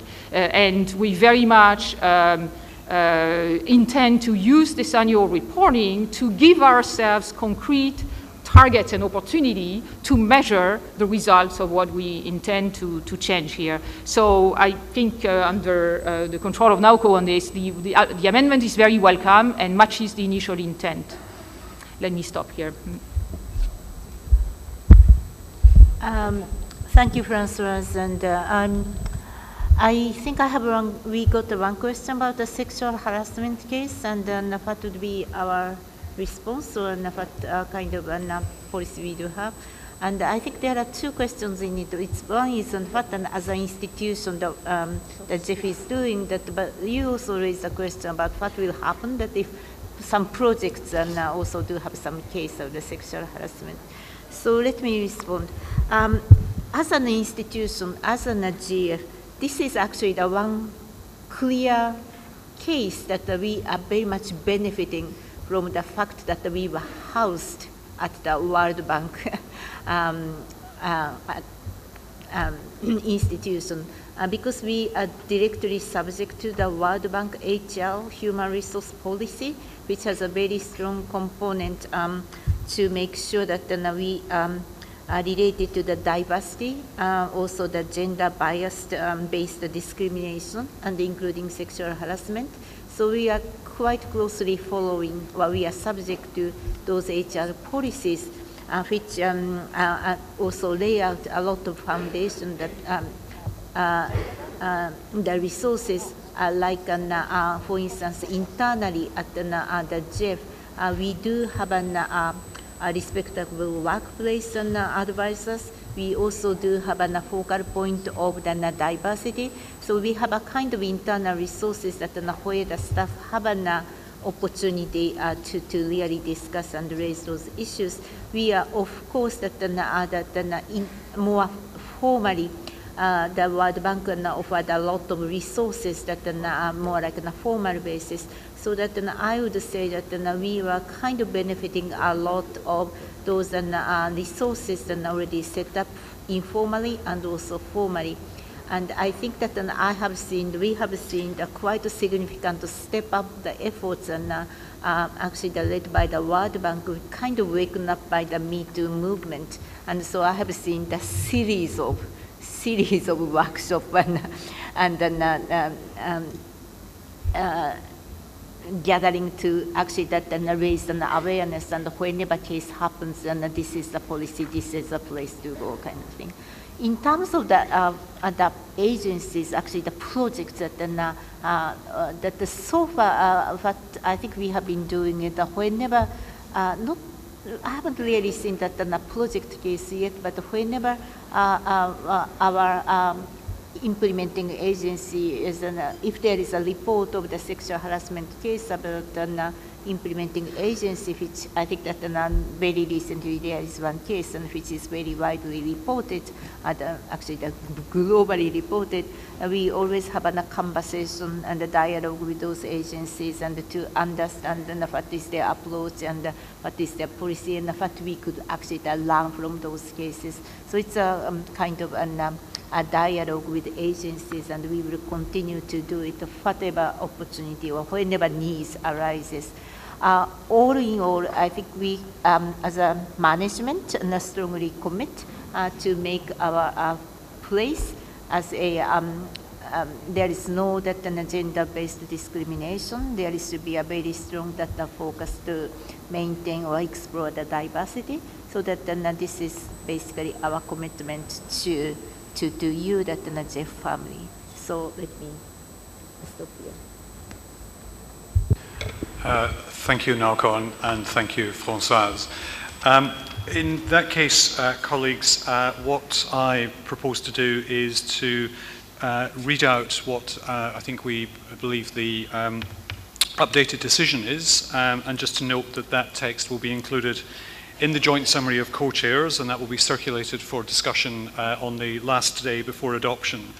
So the decision would read, and I'll start simply from welcomes. Welcomes the strategy and requests the Secretariat to provide annual updates on the progress on activities contained in the strategy, as well as the results framework contained in Annex 1 of the document. So that will be reflected in the report that we will review on the final day before closing the meeting. And with that, I thank you and pass to Naoko for the next item. Thank you, Peter. Thank you, Peter, and thank you so much for the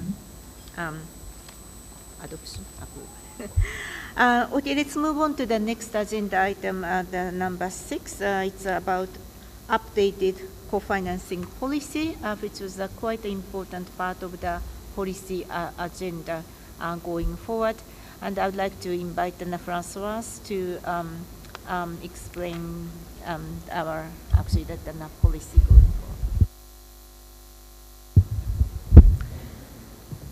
Thank you, Chair. So the participants to the GEF 7 replenishment agreed that further refinement of the co-financing policy is desirable to see greater public and private investments in measures to achieve global environmental benefits. And accordingly, the participants requested the Secretariat to develop an updated co-financing policy and associated guidelines. Consistent with the GEF 7 policy recommendations, the proposed policy discussed today introduces the following changes to the current policy, which was approved in 2014. First, it introduces the concept of investment mobilized, which is defined as a subset of co-financing that excludes recurrent expenditures. Second, it raises the level of ambition for the overall GEF portfolio to reach a co-financing ratio of 7:1. And third, for the portfolio of projects and programs approved in upper middle income countries and high income countries that are not either small island developing state SEEDs or least developed countries LDCs, it requested to reach a ratio of investment mobilized to GEF financing of at least 5:1. So these are the three major changes: introducing the concept of investment mobilized and defining the level of ambition for these two ratios. The policy will be supported by guidelines that will provide further details on definition, procedures, and practices to support the consistent identification, documentation, and tracking of co-financing data and investment mobilized throughout the project cycle. These guidelines are currently under production. We had a very constructive discussion yesterday on the draft with all agencies, and they should be finalized shortly to allow the launch of GEF 7 with adequate guidance. If approved, the updated co-financing policy would come into effect on the 1st of July, and it would be applied to all new GEF finance activities submitted on or after the date of effectiveness. Finally, at the request, as requested by the participants to the replenishment, the Secretariat will gather evidence on progress, results, and lessons learned, and will report its finding to the Council in its 59th meeting in the fall of 2020. This will support the Council's review of the implementation of the updated policy and associated guidelines, with the view of informing future deliberations on ways to optimize the use of GEF resources in different countries. So because of the element of newness brought to this policy, there will be sort of a midterm review to analyze, evaluate, and report back. Thank you very much.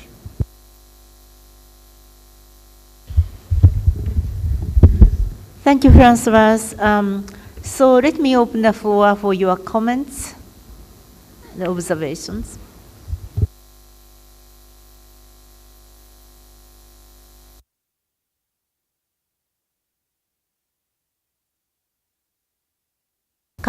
Is it Camila? Camila from Mexico, followed by China.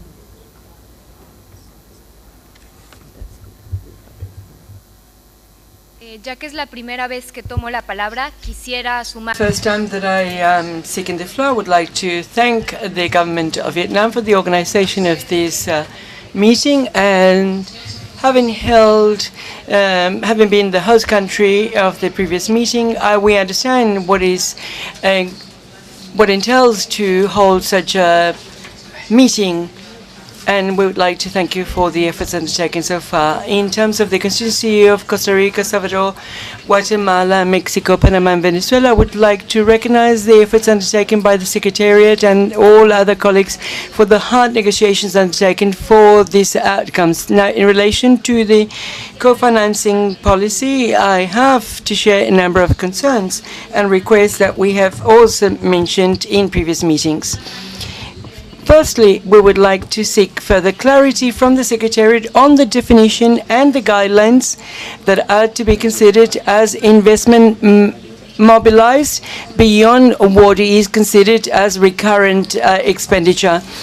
We are not terribly clear, and whether the public sector expenditure is included. I believe that that definition will be ultimately fundamental to attract further resources. So we need to understand it.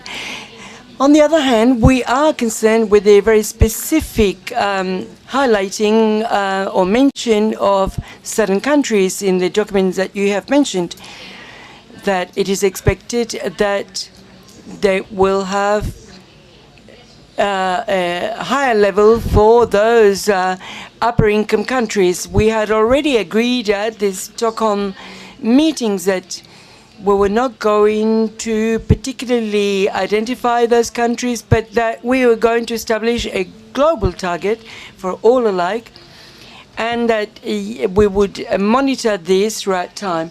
This is what we had been discussing in the various meetings before.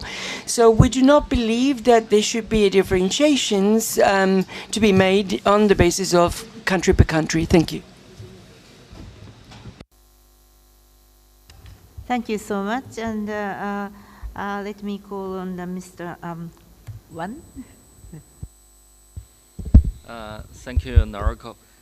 And because this is also my first intervention, I would like to firstly thank the government of Vietnam for the hospitality extended to us and the wonderful logistic arrangement. And I also thank Secretariat for organizing this important meeting. Well, I think the co-financing policy is one of the most difficult challenges we had during the process of the GF7 replenishment negotiation.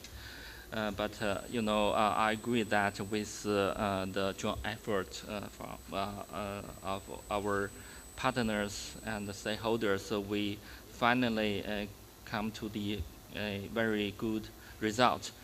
In terms of these policy, actually, China and some other countries, you know, we made a couple of, compromises to reach the agreement at the end of the day. But, we would like to highlight that, there are some, concerns we would like to clearly reflected in the policy as mentioned by Mexico colleague. I have three concerns in that context. First one, regarding the level of ambition. We spent a lot of time on discussing how to get that and what rationale behind and what appropriate level we should have. But we agree that there's some increasing level for the middle and upper income countries as defined in 2014 co-financing policy. But we also underscore that this is an universal standard for all GEF countries, for all projects and programs. So we would like to add the one or two more sentences in addition to the paragraph of fourth paragraph. That is, you can copy the last sentence of the paragraph 9 in the introduction, or you can redraft another sentence to reflect that this target will be pursued in the future for for overall portfolio of and all countries in the context of GF. The second point is the effectiveness and the implementation of the new policy. It is suggested that the new GF finance activities will adopt this new policy. It is no problem for us. But for the activities under implementation, it is suggested the new policy will be applied to the midterm reviews and the terminal evaluations submitted after 1 year from the date of effectiveness. I would like to say how, there's some, I'm not quite clear about the rationale behind, but if you would like to do that, I would like to seek the clarification how you could aggregate the data, for those activities under implementation, because there's no information in the project identification form or program framework document they have submitted for the Secretariat. But I just didn't put this concern here for your consideration. The last one is I would like to seek the clarification on the policy requirement.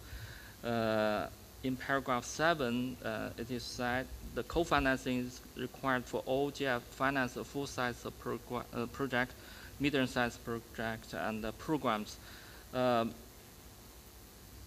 Are impact programs also included or not? I just like to seek the clarification on that. Thank you.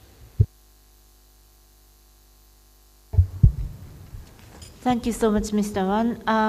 May I call on Jane from Micronesia, followed by Lola.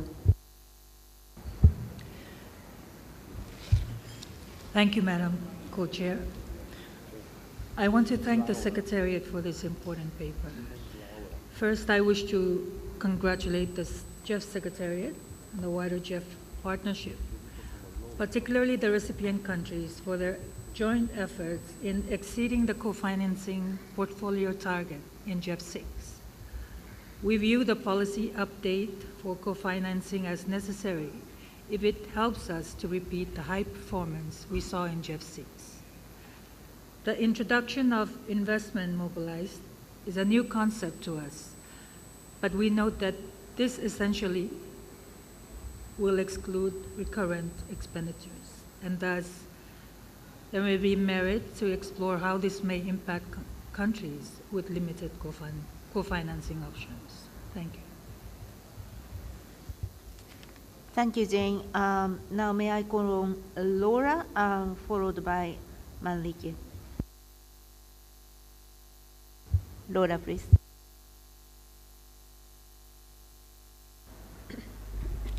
Gracias, señora presidenta. Thank you, Madam Chair. Our constituency, made up of Brazil, Ecuador, and Colombia, recognizes that within the framework of negotiations of G7, we have arrived at a number of important achievements that will benefit our countries, despite the presence of certain differences at the end of negotiations, in particular in relation to the co-financing policy. We have found differences in the summary of negotiations in the document C54/10 on the policy on page 3, paragraph 9, and in the attachment 1 and paragraph 4. We are in agreement with what Mexico and China have highlighted before us, and in terms of the level of ambition and scope, and particularly singling out the upper middle income countries vis-a-vis the rest of the countries, it has already been mentioned. And in terms of the co-financing policy, this was mentioning the spirit of negotiations to date, and that in this policy, this differentiation should not be there, but it should apply to all countries alike in the future. We believe that the text of the attachment can better reflect the spirit of negotiations that have been included in the summary, and which other constituencies have already mentioned. Additionally, in attachment 1, paragraph 5, Annex 1, paragraph 5, there is a mention that the Secretariat does not impose minimum limitations or specific limitations in terms of financing vis-a-vis the individual programs. This issue should be better reflected as shall not limit. It should really be stated with the phrasing shall not limit, so that there's some coherence between Annex 1 and the summary of the negotiations. Thank you, Madam Chair. Thank you so much. Now may I call on Manrique, followed by Kulekani.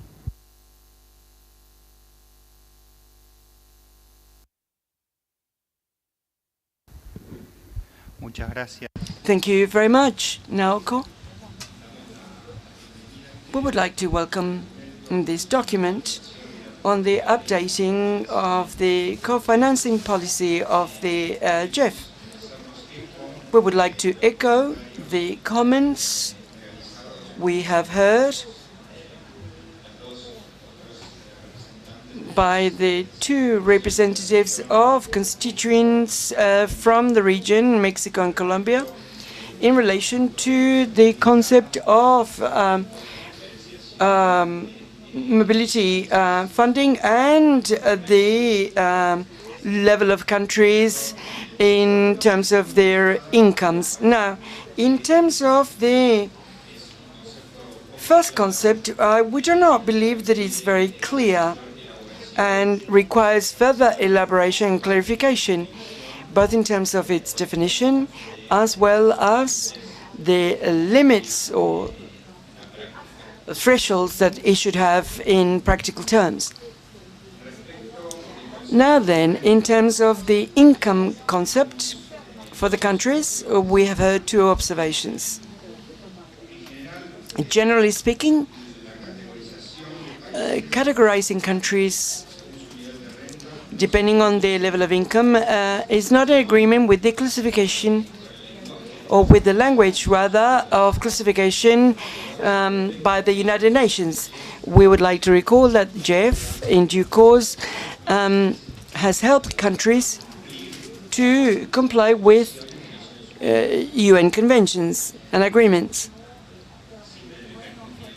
as a financing mechanism for those mechanisms. Secondly, we believe that, and whilst we agree it is very important to give protection to the least developed countries and island developing countries, we believe that those developing countries that are not least developed countries or island countries also are faced with significant challenges, and they have a possibility to have a very significant impact in terms of environmental issues. And this is undertaken by the 2020 GEF strategy. These are economies that may seemingly be strong on a basis of the GDP per capita basis. However, they are faced with a number of inequalities and challenges in terms of sustainable development. And this has to do not only with aspects such as climate change, but equally biodiversity, for example. In terms of countries from our region, which have a mega diversity, the importance to have funding in order to implement their own strategies is indeed significant. Thank you so much. Thank you so much. Kulekani, followed by Mahel.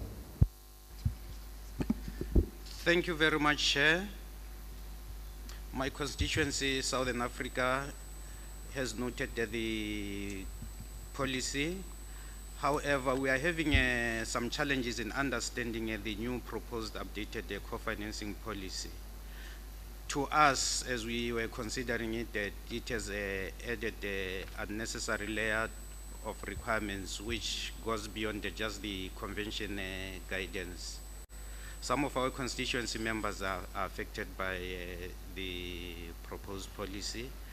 The additional requirements for upper middle income countries will create challenges for some of our members.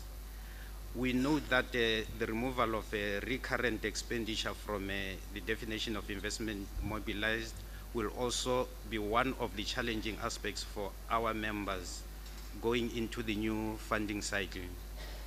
And therefore, in conclusion, as Southern Africa, we therefore support that if the proposal is the proposed co-financing policy is adopted, it should be taken as a pilot, and the Secretariat should monitor the implementation of the policy and report progress, results, and lessons learned at the 59th Council meeting in the fall of 2020.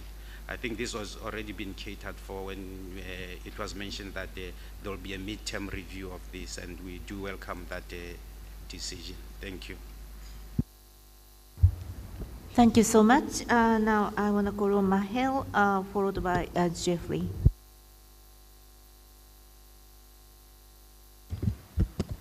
Thank you, Mrs. Chair. Actually, since it's the first time taking the floor, I would like to thank the Secretariat and the government and people of Vietnam of the hosting this this meeting. Actually, on behalf of our constituency, the West Asian constituency, we reviewed the draft decision, and we found it hard to be understand, and we add our voice to the Mexican and other colleagues requesting for more clarity and clarifications on recurrent expenditures. Would it be considered our national budget contribution to the projects? Would it be considered as a co-financing or not? Also, we wanted more clarification on the mobilized investment. We want to understand it more. I think it lacks number of clarifications. The second issue is on the income rating. If we are considered the World Bank rating, this is subjected to be changed every year. So when the rating will be considered by the GEF, whether on the starting date or whether on the council approval. So the timing of the rating for the income. Thank you. Thank you so much. Now Jeffrey, followed by Caroline. Thank you, Madam Chair. We want to thank you for presenting the updated co-financing policy, and generally quite pleased with how you've incorporated the updates from the replenishment negotiations, and so we are supportive of this policy. I think, you know, listening to the debate on this issue, the debate, you know, on kind of questions raised by some of my colleagues here. This is a conversation that we had in several fora, on several phone calls by many governments, trying to figure out what the right balance between what's ambitious and what's achievable. We wanted this next round of GEF to be ambitious, as was noted in the opening and by several countries here. The challenges are enormous that we face. But we wanted to be able to have have a successful GEF as well. And I think these targets were not set in a flippant manner. They were set in a thoughtful manner, using kind of past data as a guide, and that is why the numbers were updated for this round of the GEF. I think, you know, there are a lot of questions. I think that, some are raising about either recurrent expenditures or the like. I think there, you know, as the Secretariat noted, details are being developed in guidelines by the Secretariat. I think I heard, like, you know, that they are under production and will be finalized shortly. While I understand that these will not be for a specific council decision, I do think it may be helpful for all the countries that have spoken so far, but certainly for, I think, donors as well, like us, that we do receive an update at the next council meeting on kind of what and how this is going, on how this is being implemented, and what those guidelines end up being. To that end, let me suggest some text to the decision text, basically adding a second paragraph between the two that are in there. I'll read it out now, saying, "The Council requests the Secretariat to report to Council at its next meeting on the implementation of the co-financing guidelines, particularly regarding the calculations used to compute co-financing and investment mobilized." So I think that that kind of a reporting at the meeting later this year, I think would provide a lot of useful information for countries that are implementing programs, but also for countries like us that have to kind of monitor GEF's effectiveness. And so that text we can send to staff now via email, but I think that might be an appropriate compromise so that countries receive the appropriate amount of clarity. Thank you. Now may I call on Caroline from St. Lucia, followed by Rashid. Thank you, Madam Chair. Given that this is the first time I'm taking the floor, on behalf of the Caribbean constituency, I would like to thank the people and government of Vietnam for their warm hospitality and to the GEF Secretariat for taking us to this beautiful country. The long trek over was worth it. The Caribbean constituency would like to take the opportunity to thank all involved for the foresight in ensuring that SIDS co-financing requirements are not increased. Given our limited resource base, it is often a challenge to match the high co-financing requirements for the GEF projects, especially as the GEF resources contribute positively towards our environmental management. We remain committed to the partnership and look forward to see how this new policy will unfold to the benefit of SIDS. Thank you. Thank you so much. Now may I call on Rashid, followed by Apana. Merci. Thank you, Madam Chair.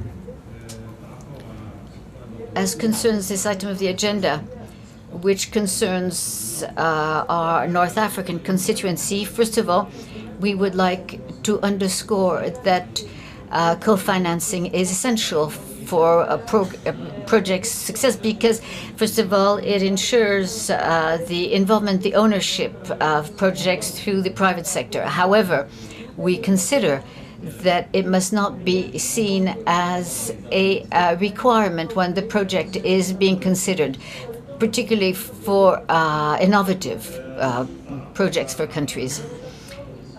Concerning the new proposal, we would like to follow what has been said by several members of the Council, Mexico, Argentina, and others, and ask that there be greater clarification in the question of mobilized investment, particularly the question of recurring expenses, which is found nowhere in the document that has been circulated. What does this mean?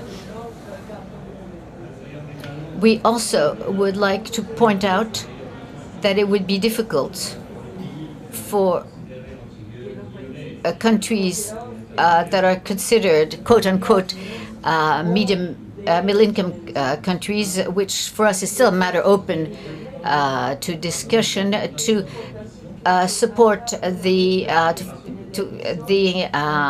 have the level, the increased level for co-financing, and take all levels, contributions as co-financing of GEF, which were considered, were taken into account during GEF 6. So we would like to get that the pool project must not be linked to co-financing, but to ask countries to make sure that they have optimum co-financing for their projects. Thank you. Thank you so much. Now may I call on Apana, followed by Tamara. Thank you, Naoko. We welcome this policy paper on co-financing and would like to reiterate that as we have understood it, the policy is derived from the ambition and definition set in the co-financing policy of 2014, the application of a higher expectation for a certain category of recipients is derived from the co-financing policy of 2014. To that extent, we have expressed our support for the policy since it is something that had already been agreed upon in 2014. As regards the current paper before us, we would like to again seek confirmation that para 4 of the paper clearly indicates that the Secretariat will be tracking the co-financing of all projects, whereas para 17 mentions the exact, the para 17 says that the Secretariat will collect data, information on expected and actual co-financing and investment mobilized across all GEF financed projects and programs and report annually, whereas para 4 mentions the quantity or quantitative target, which is 5:1 and expected from those countries that have been mentioned in the co-financing policy of 2014.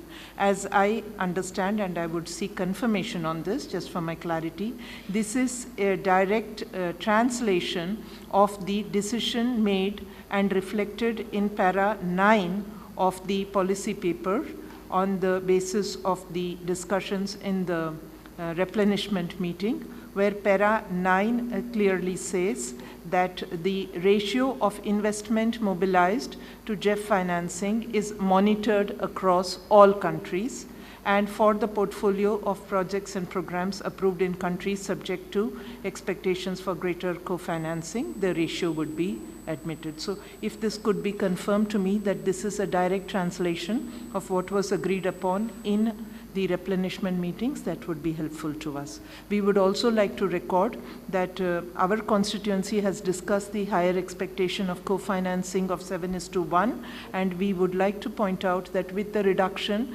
in the envelope for climate change, there is a risk to the level of co-financing that can be achieved, but our constituency is committed to try and achieve the higher level of 7:1. Thank you.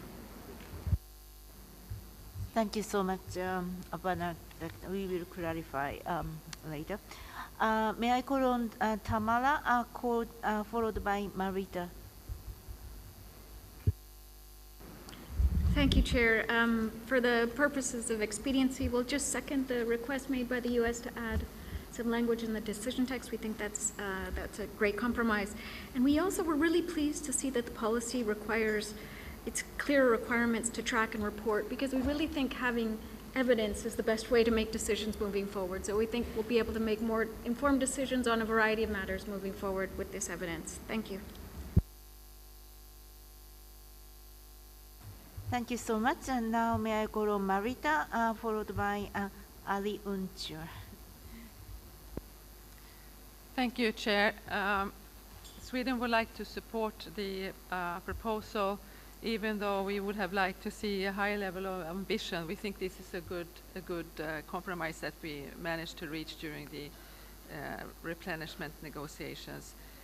We can also support a review, a midterm review of the policy to see how it works in practice and consider possible revisions, including a higher ratio maybe later on when we can see the results of how it is working. We also support the proposal made by the U.S. To amend the decision. Finally, I would just like to mention that we know that in many countries there is a lack of capacity to be able to mobilize resources, and we would like to encourage the GEF Secretariat to, in cooperation with the agencies, especially the MDBs and the UN organizations, to cooperate and find ways to combine interventions in support of to strengthen institutional capacity in the financial sector, so that we can ensure higher mobilization ratios over time for all countries. Thank you. Thank you, Marita. May I call on Ali Unchur, followed by Johanna. Thank you, Chair. And is that coming up front? Okay. Just complimenting to the previous speakers and echoing to the colleague from Mexico said, the constituency is requesting more clarification on recurrent expenditures and co-financing terms as well.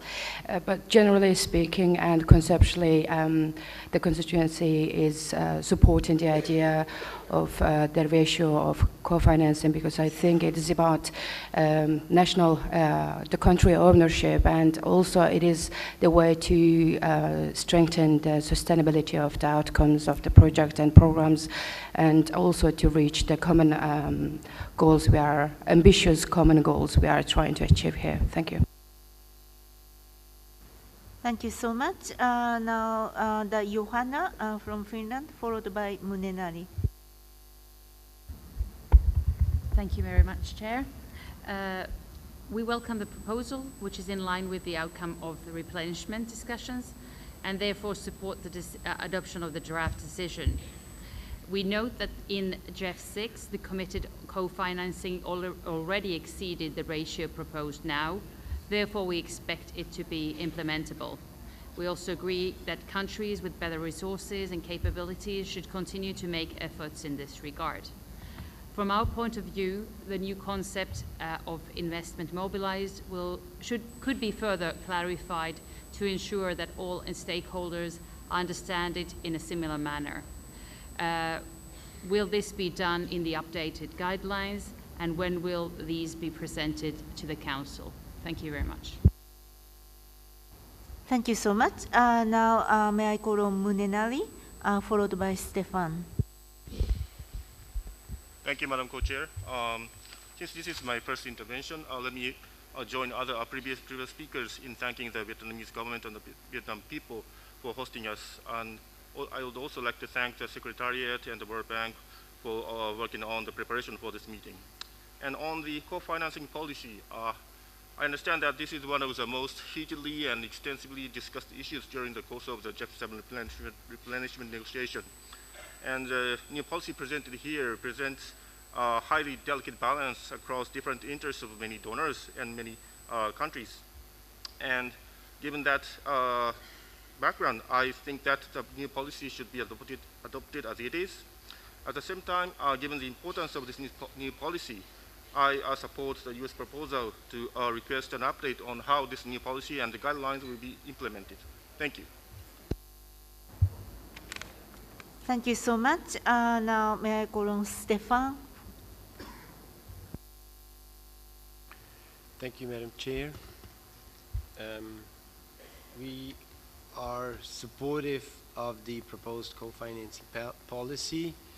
We believe that it reflects the agreements that were taken in the replenishment negotiations, and we believe the way that the policy is phrased, that it defines the co-financing target and the investment mobilized target as aspirational goals.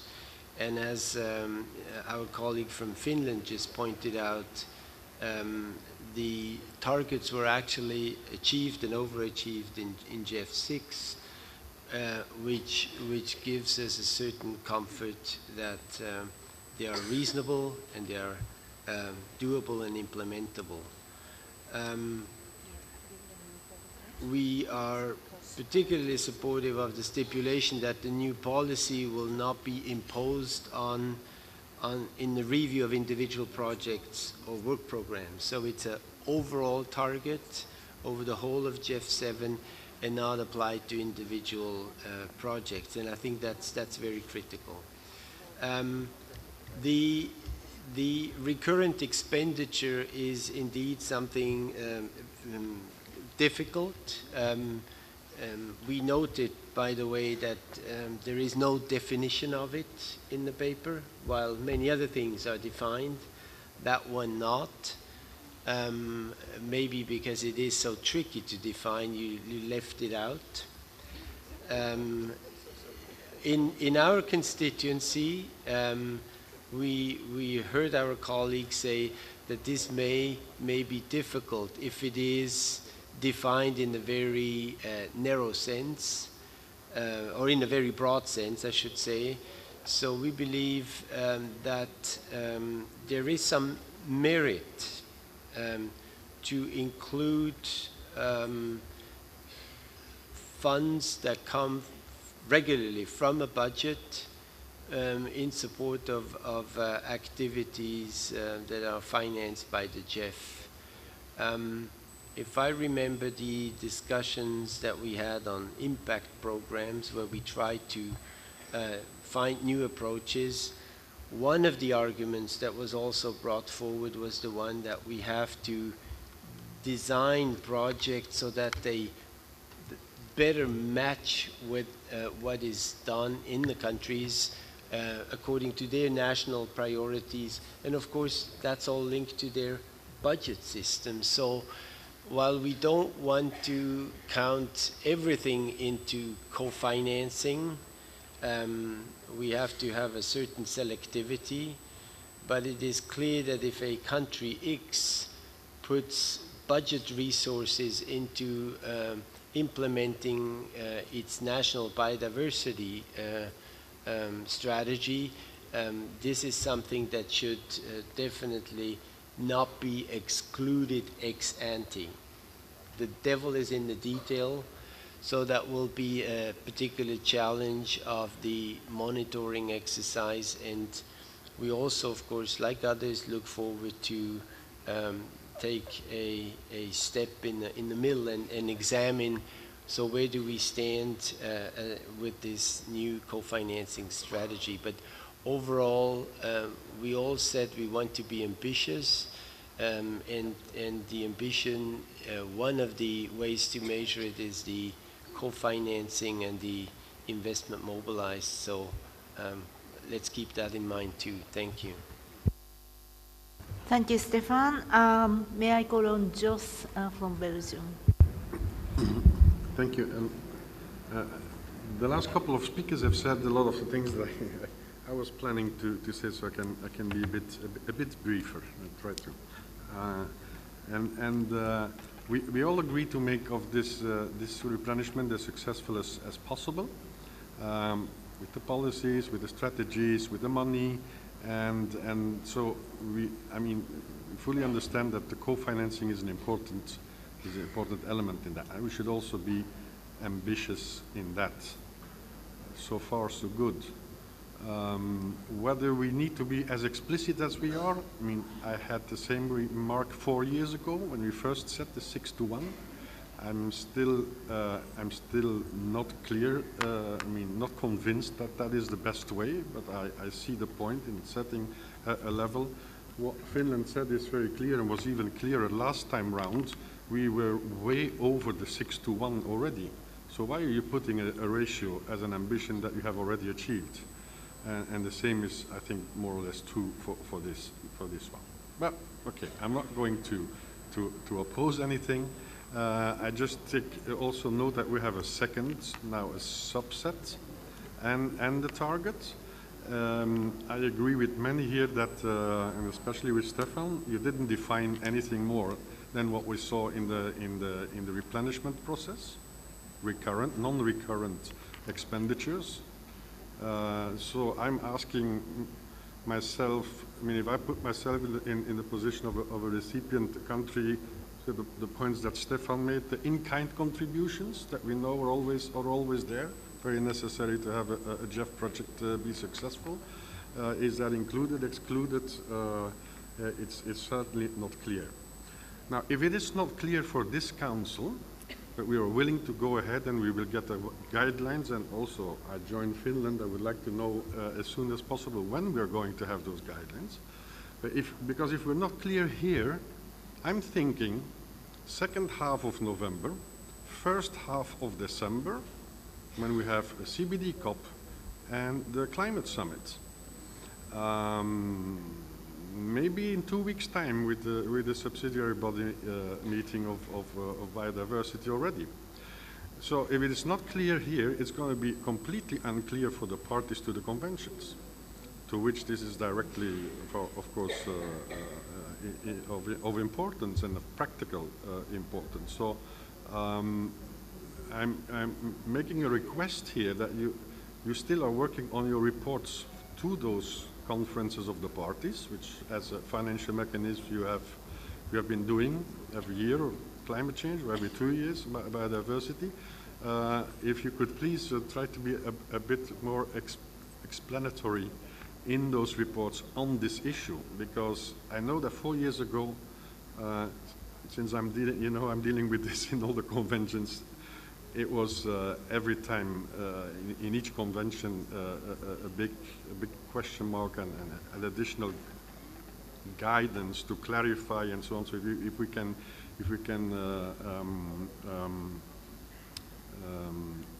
if we can prepare a bit better for there, and then I know your people are there to provide explanations, but most importantly, I think as soon as possible the guidelines and a better definition on the investment. What was it again? Yeah, mobilized.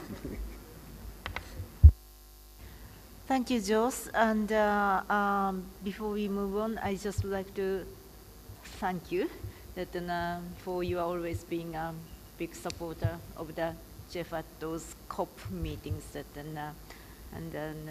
It's you are the great kind of bridge between those difficult issues between COP and so thank you so much for you are playing such a key role. Are you the last speaker? Then? So before I invite Francois and for comments and clarification, and I just like to also echo some of you the comments that it has been really the most difficult policy issue. We actually had several of the very heated rounds, and as you also mentioned, it is really the results of a big kind of compromise, but in a very good spirit. Everybody, with all of your difficulties, really try to support that ambition of the GEF and trying to find out what's the best way going forward. And the reason we also have a lot of kind of safeguarding in the policy means that we really need to try it together going forward. So that is also the spirit that why we have this kind of, several measures at the midterm review, and also this and the assurance that we will only take a look at the portfolio level and without really applying that categorically that each one of the projects. I also want to confirm that the proposed policy is a direct translation of that agreement, and we reached at Stockholm, and in line with that what we have already seen. But I would like to now invite Francois to give you that more the explanation, the clarification, and also that the way forward. Francois. Thank you, Naoko. So yes, it has been a difficult convergence, and as a number of the comments pointed at, there is still work to be done to take this to full definition for operation. And it is clear also that from the kind of dialogue we've had with agencies around the practicalities of implementation here, that the next few months will be a learning exercise for all of us in our joint effort to reach in this a better harmonization of methodology, a higher quality of measure, a sort of a simplification also of the capture of data on co-financing than what we ever had before across the partnership on the same issue. So in that sense, I think there's a need here to bear with the complexity of the issue we're dealing with, so that we may evolve over time and indeed report on a joint way of approaching this. So to start with the question of the proposed definition of investment mobilized, because I think it gravitates, a lot of the question gravitates around this. It's a natural question to ask, how broad do we want that definition to be? And the one we're using right now is the definition that was agreed by the participant to the replenishment. They converge on that consensus, but it wasn't defined any further. And it is true that the distinction between capital expenditure and recurrent expenditure can be somewhat fluid. And it includes in particular certain areas that are relevant for the GEF, such as some form of natural resource management and capacity development, where it can be inherently difficult to determine whether co-financing contributes towards increasing the value of an asset and therefore can have value of investment. So that's something that we need to work out with the agencies. For the time being, we have the definition that we inherited from the replenishment process. And we know that out there at the practical level, at executing agency level, at implementation agency level, there are different definitions of operating costs, recurrent costs, current costs, etc., which usually are entrenched in their own effort to capture the same reality. We may have, in the first instance, to respect that there is an element there of diversity, and there's also an element of innovation in trying to distinguish cases where some of these expenditures are in fact contributing to the value of an asset that the GEF should care about and should protect, right? So what we're proposing in terms of process here is to work further with the agencies, to set ourselves up for a learning process, to set ourselves up for an approach that would increase the quality of the value, the quality and the value of the data that we collect, so that we could report to you on a more solid basis than perhaps was even the case previously under the co-financing policy. And we will have to indeed evaluate this. So the guidelines are, the current effort on guidelines is our effort to operationalize the policy. It may fall short of a very tight definition, but I think it will enlist the diversity of experience that the agencies have, and we should indeed be able, as per your request, at the next council meeting to report on the progress that we have made in that direction. So that's probably one of the main point here. Somebody mentioned that this approach has the element of a pilot, and indeed, if the element of a pilot is that you're very vigilant on learning, you have a fast feedback loop, you try to make sure that you understand what you're learning from the experience and share it with others, it has a dimension of a pilot, and it is in that spirit that we'll come back and report. So I think that's probably one of the main points that we had queried about. I'd like also to confirm in response to a number of demands for clarifications that indeed there's no difference here between the agreement reached in Stockholm and the proposed policy, and if there are words in a couple of paragraphs that are suggesting ambiguity on this, I think we should fix it.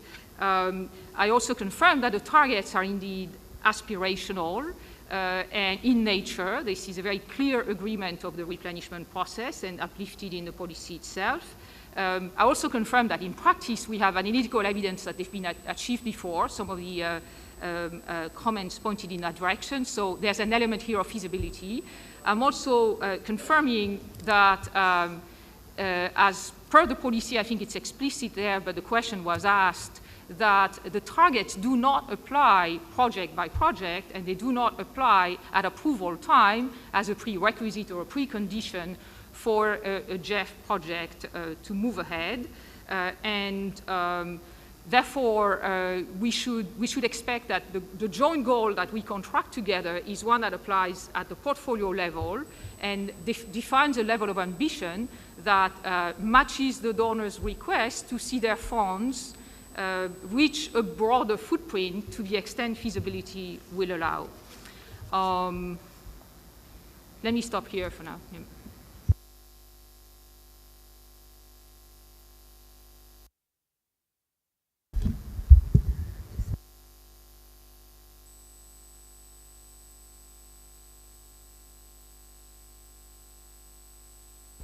Mr. Wan, please.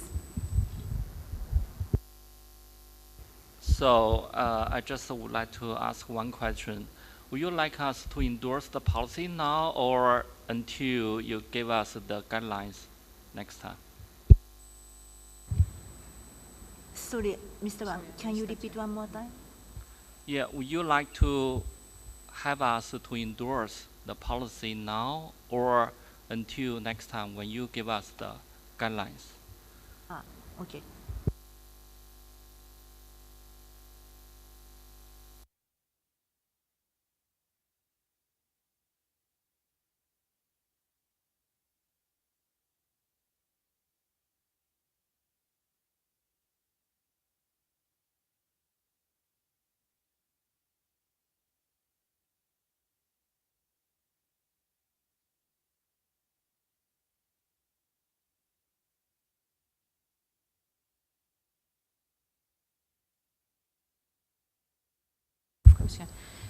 Thanks very much, and indeed, my response was short of clarity on this point.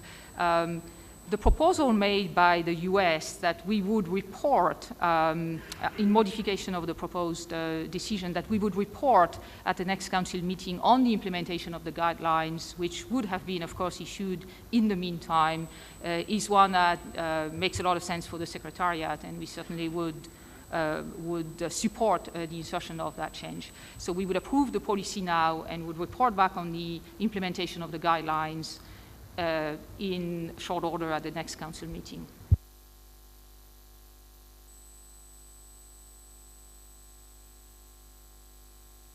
Yeah, I forgot to answer to that one. Are you clear? Okay, go ahead, please. So if it is the case, I don't think it's a time for us for our constituency to approve that. Because let me explain why. Policy is a policy, right? Guideline to implementation is on the operational level. If there's no clear definition in the policy, how could we make it in our implementation? I don't think so. Because, some concept we have to be clear now in our policy. Because when we discuss in the replenishment negotiations, what we have is the policy 2014 for co-financing, right? It is just 3 pages for that, without the guideline, without any additional papers. So, for example, next time when we discuss the new policy, the updated co-financing policy, what we're going to have is maybe only, still 3 pages of 2018 co-financing policy, which is not actually clear to everybody around the table now. So I think first step, we should have the definition, clear definition in the policy. Then we can discuss the guidelines. Thank you. And also, another concept I raised in my intervention is about whether the policy is applied to all countries. I don't get the answer from the Secretariat. This is different from the recurrent expenditure for the investment mobilized. Okay, I also see the flag from Apana.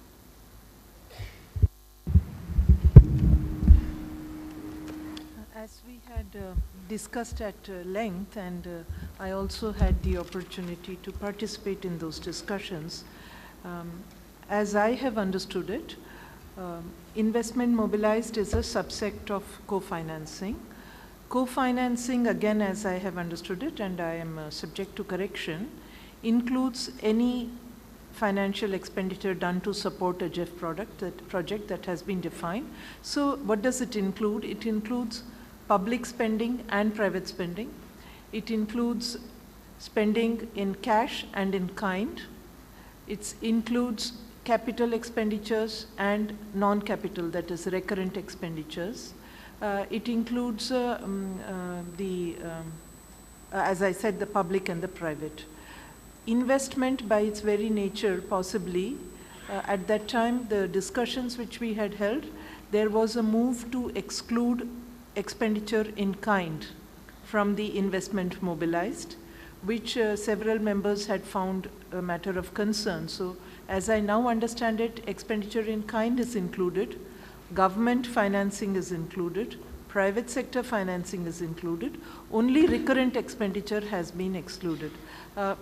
I would venture to suggest that, as has been explained by Françoise, what is to be treated as recurrent expenditure needs to be elucidated, because as I am from finance background, treasury background, so I can just give an example. You can be paying for the salary of certain people, and that is a recurrent expenditure, it happens every year.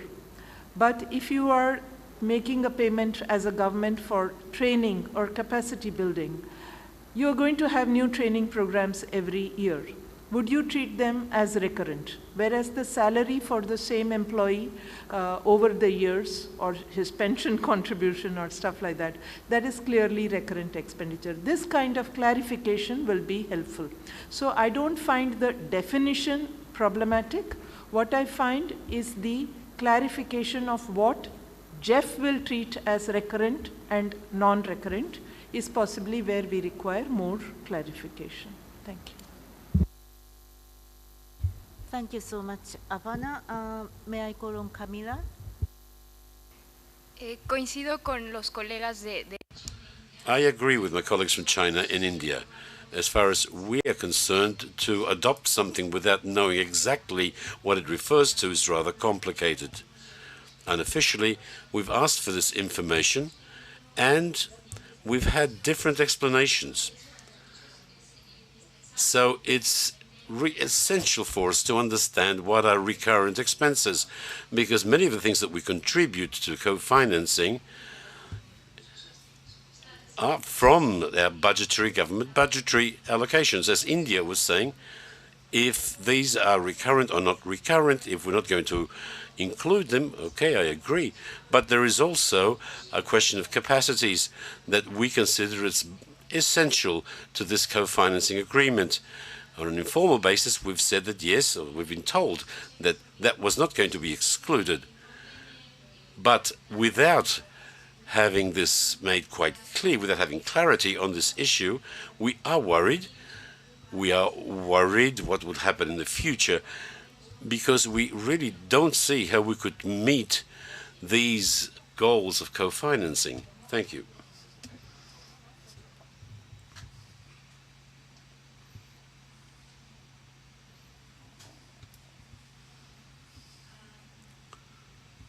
Okay. No, thank you so much for the series of comments. And in fact, I think that the definition of investment versus recurrent is kind of, very basic thinking in theory. And I think that anything that going to the investment is basically the money to increase the value of the stock, the value of the asset, which is investment, and the recurrent is just to maintain those kind of things. So that, that in theory, the definition of the investment and recurrent is clear. The challenge ahead of us is how to make it operational, because the investment has never been really, our concept, so it's something new to every one of us. At the same time, I can say that when the Secretariat has already started the discussion with agencies, agency can actually start thinking that which one could be recurrent, which one could be investment. So I think that process is kind of already ongoing, and I think that the suggestion that made by US and also supported by many of you, it's basically how we could really do it in terms of the discussion with an agency to make it operational seems to me the best way to go. The one challenge, I think that just going back to also the Apana's very helpful clarification, one of the challenges I think that in case of GEF is that the many of the projects we were dealing with actually that is dealing with the natural capital, which is not always the concept of the economics. So that the one area which I think that the discussion with the agency could be very, very helpful is how you can see this expenditure to help to increase the value of the natural capital, which is maybe something that the process, the consultation with the agency and to make that the guideline clearer may help. But so that is actually my take, and I very much support that, and I would like to go on with that US suggestion and to as a way forward. Yeah.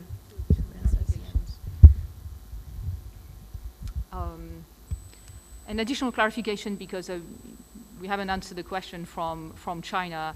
The investment leverage ratio applies to countries that have, in line with the 2014 policy, a differentiated capacity to contribute more on co-financing.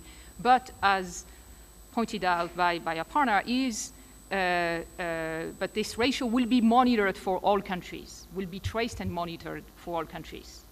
So that's I think, the answer that you were seeking. It applies to the country better placed, but it is monitored for all countries.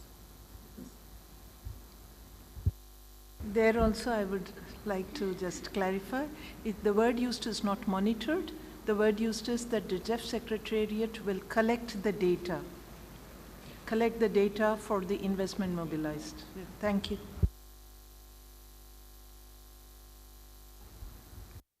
And perhaps one additional point of clarification. I mean, one area that our work towards the further definition of these difficult concepts and our conversation with agencies around this as clarified is that, as you well know, the previous policy on co-financing never had guidelines.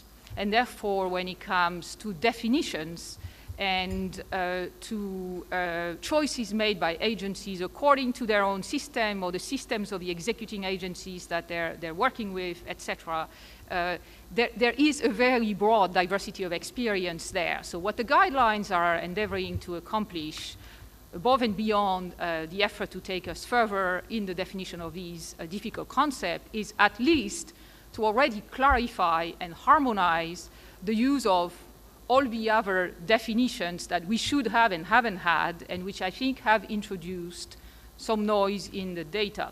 So there is some urgency to come up with clear guidelines. It's part of a simplification process in which we will capture with greater quality aggregates that we were already monitoring under the co-financing policy, in addition to learning together about the best way in the context of environment and natural assets to declinate for operations the new concept that the replenishment decisions have brought to us.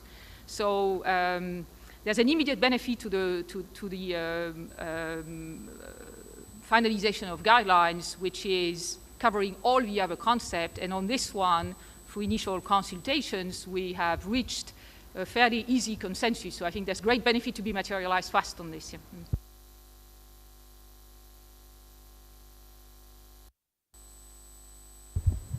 Mr. Wan, please. Sorry for intervention again. So I don't want to block the discussion and the council meeting, but what we are asking is very simple. We have got the consensus during the GF7 replenishment negotiation on the definition of investment mobilized. To our understanding, except the recurrent expenditure, we can have everything in as regarded as the investment mobilized. But the recurrent expenditure, we are now asking for the clear definition on that. It's I'm also from the Ministry of Finance. It's quite simple, right? So you can include the wages and the of course every year the budget will cover some expenditure on training, travel, or some logistic expenditures. So those are very important for the receiving countries to manage, organize, and implement the GEF project. If we couldn't cover those expenditure, it's impossible for us to carry out the GEF project. So I don't know why. Is there any problem for us to have that definition now, or we have to wait for the next time after you discuss with the implementing agencies? But anyway, this is one. Second one is, the paper, the policy is a policy, principle is principle. So I thank for the implementation by the Secretariat about the how we apply the the new policies to our project and to our recipient countries.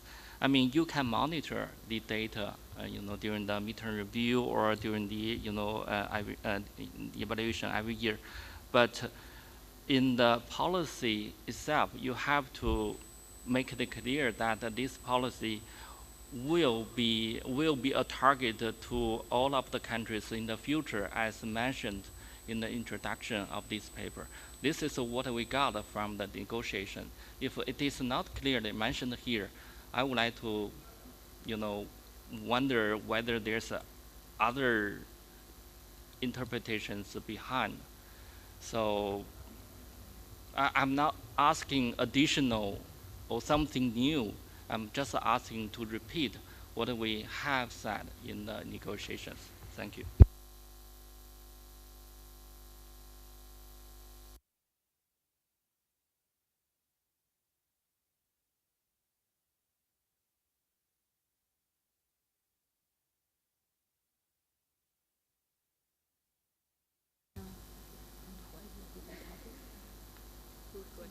Say elsewhere that we will monitor across all countries. Mr. Wan, if I understand your concern correctly, so in the policy recommendation, we did have particular sentence that the countries with the capacity to do so are encouraged to seek even higher levels of co-financing and investment mobilized.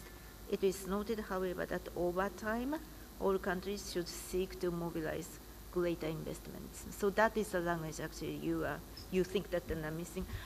The reason we maybe didn't have it is it is kind of, you know, said in the at the upfront, but then maybe we could actually include it if it gives that clarity of that so-called direct translation of the agreement into the policy. I think it's absolutely no problem about doing that, so that we will do it. Yeah, so definitely.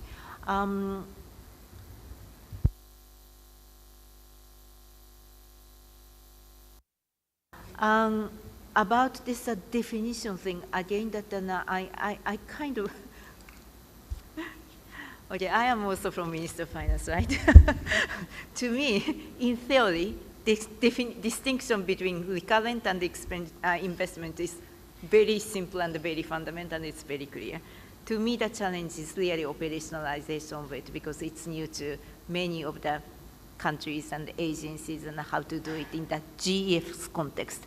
Particularly, we deal with so many natural capital related and the operations. So my proposal is that we really would like to respect that very difficult compromise made during the replenishment negotiation. I do not want to lose it, and because it's really kind of undermined that all the effort put into that very, very difficult process. So that what I think that I'm proposing is to really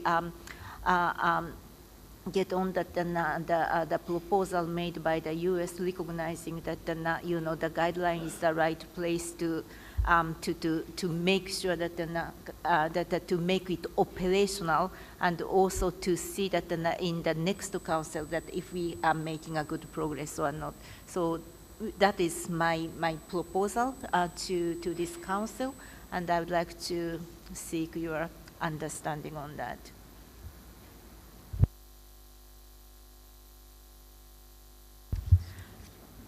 Okay, thank you so much. So with that collection, thank you so much for your approval of this policy going forward.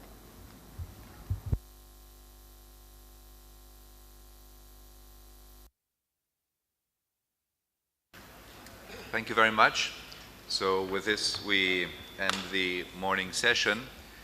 Just for the explanation for lunches, as you know, there's a series of side events that take place during lunchtime, and for those who would like to attend those side events, we have sandwich-style lunches set up in the corridor upstairs outside the rooms.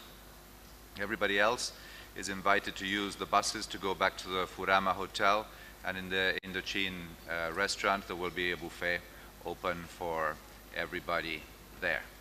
We also have the exhibition downstairs that you have seen, that you can enjoy, as well as the GEF booth upstairs, just as you go out to the left, where you can test a new information system that's online. It's called Galileo, Ask the Expert, and our colleagues will be delighted to show it to you and actually give you a mug if you test it. So enjoy your lunch, and we should be back here at 2 o'clock, please. Okay, 10 to 2, but 2 o'clock, I suppose, will be fairer. So thank you. See you at 2 o'clock.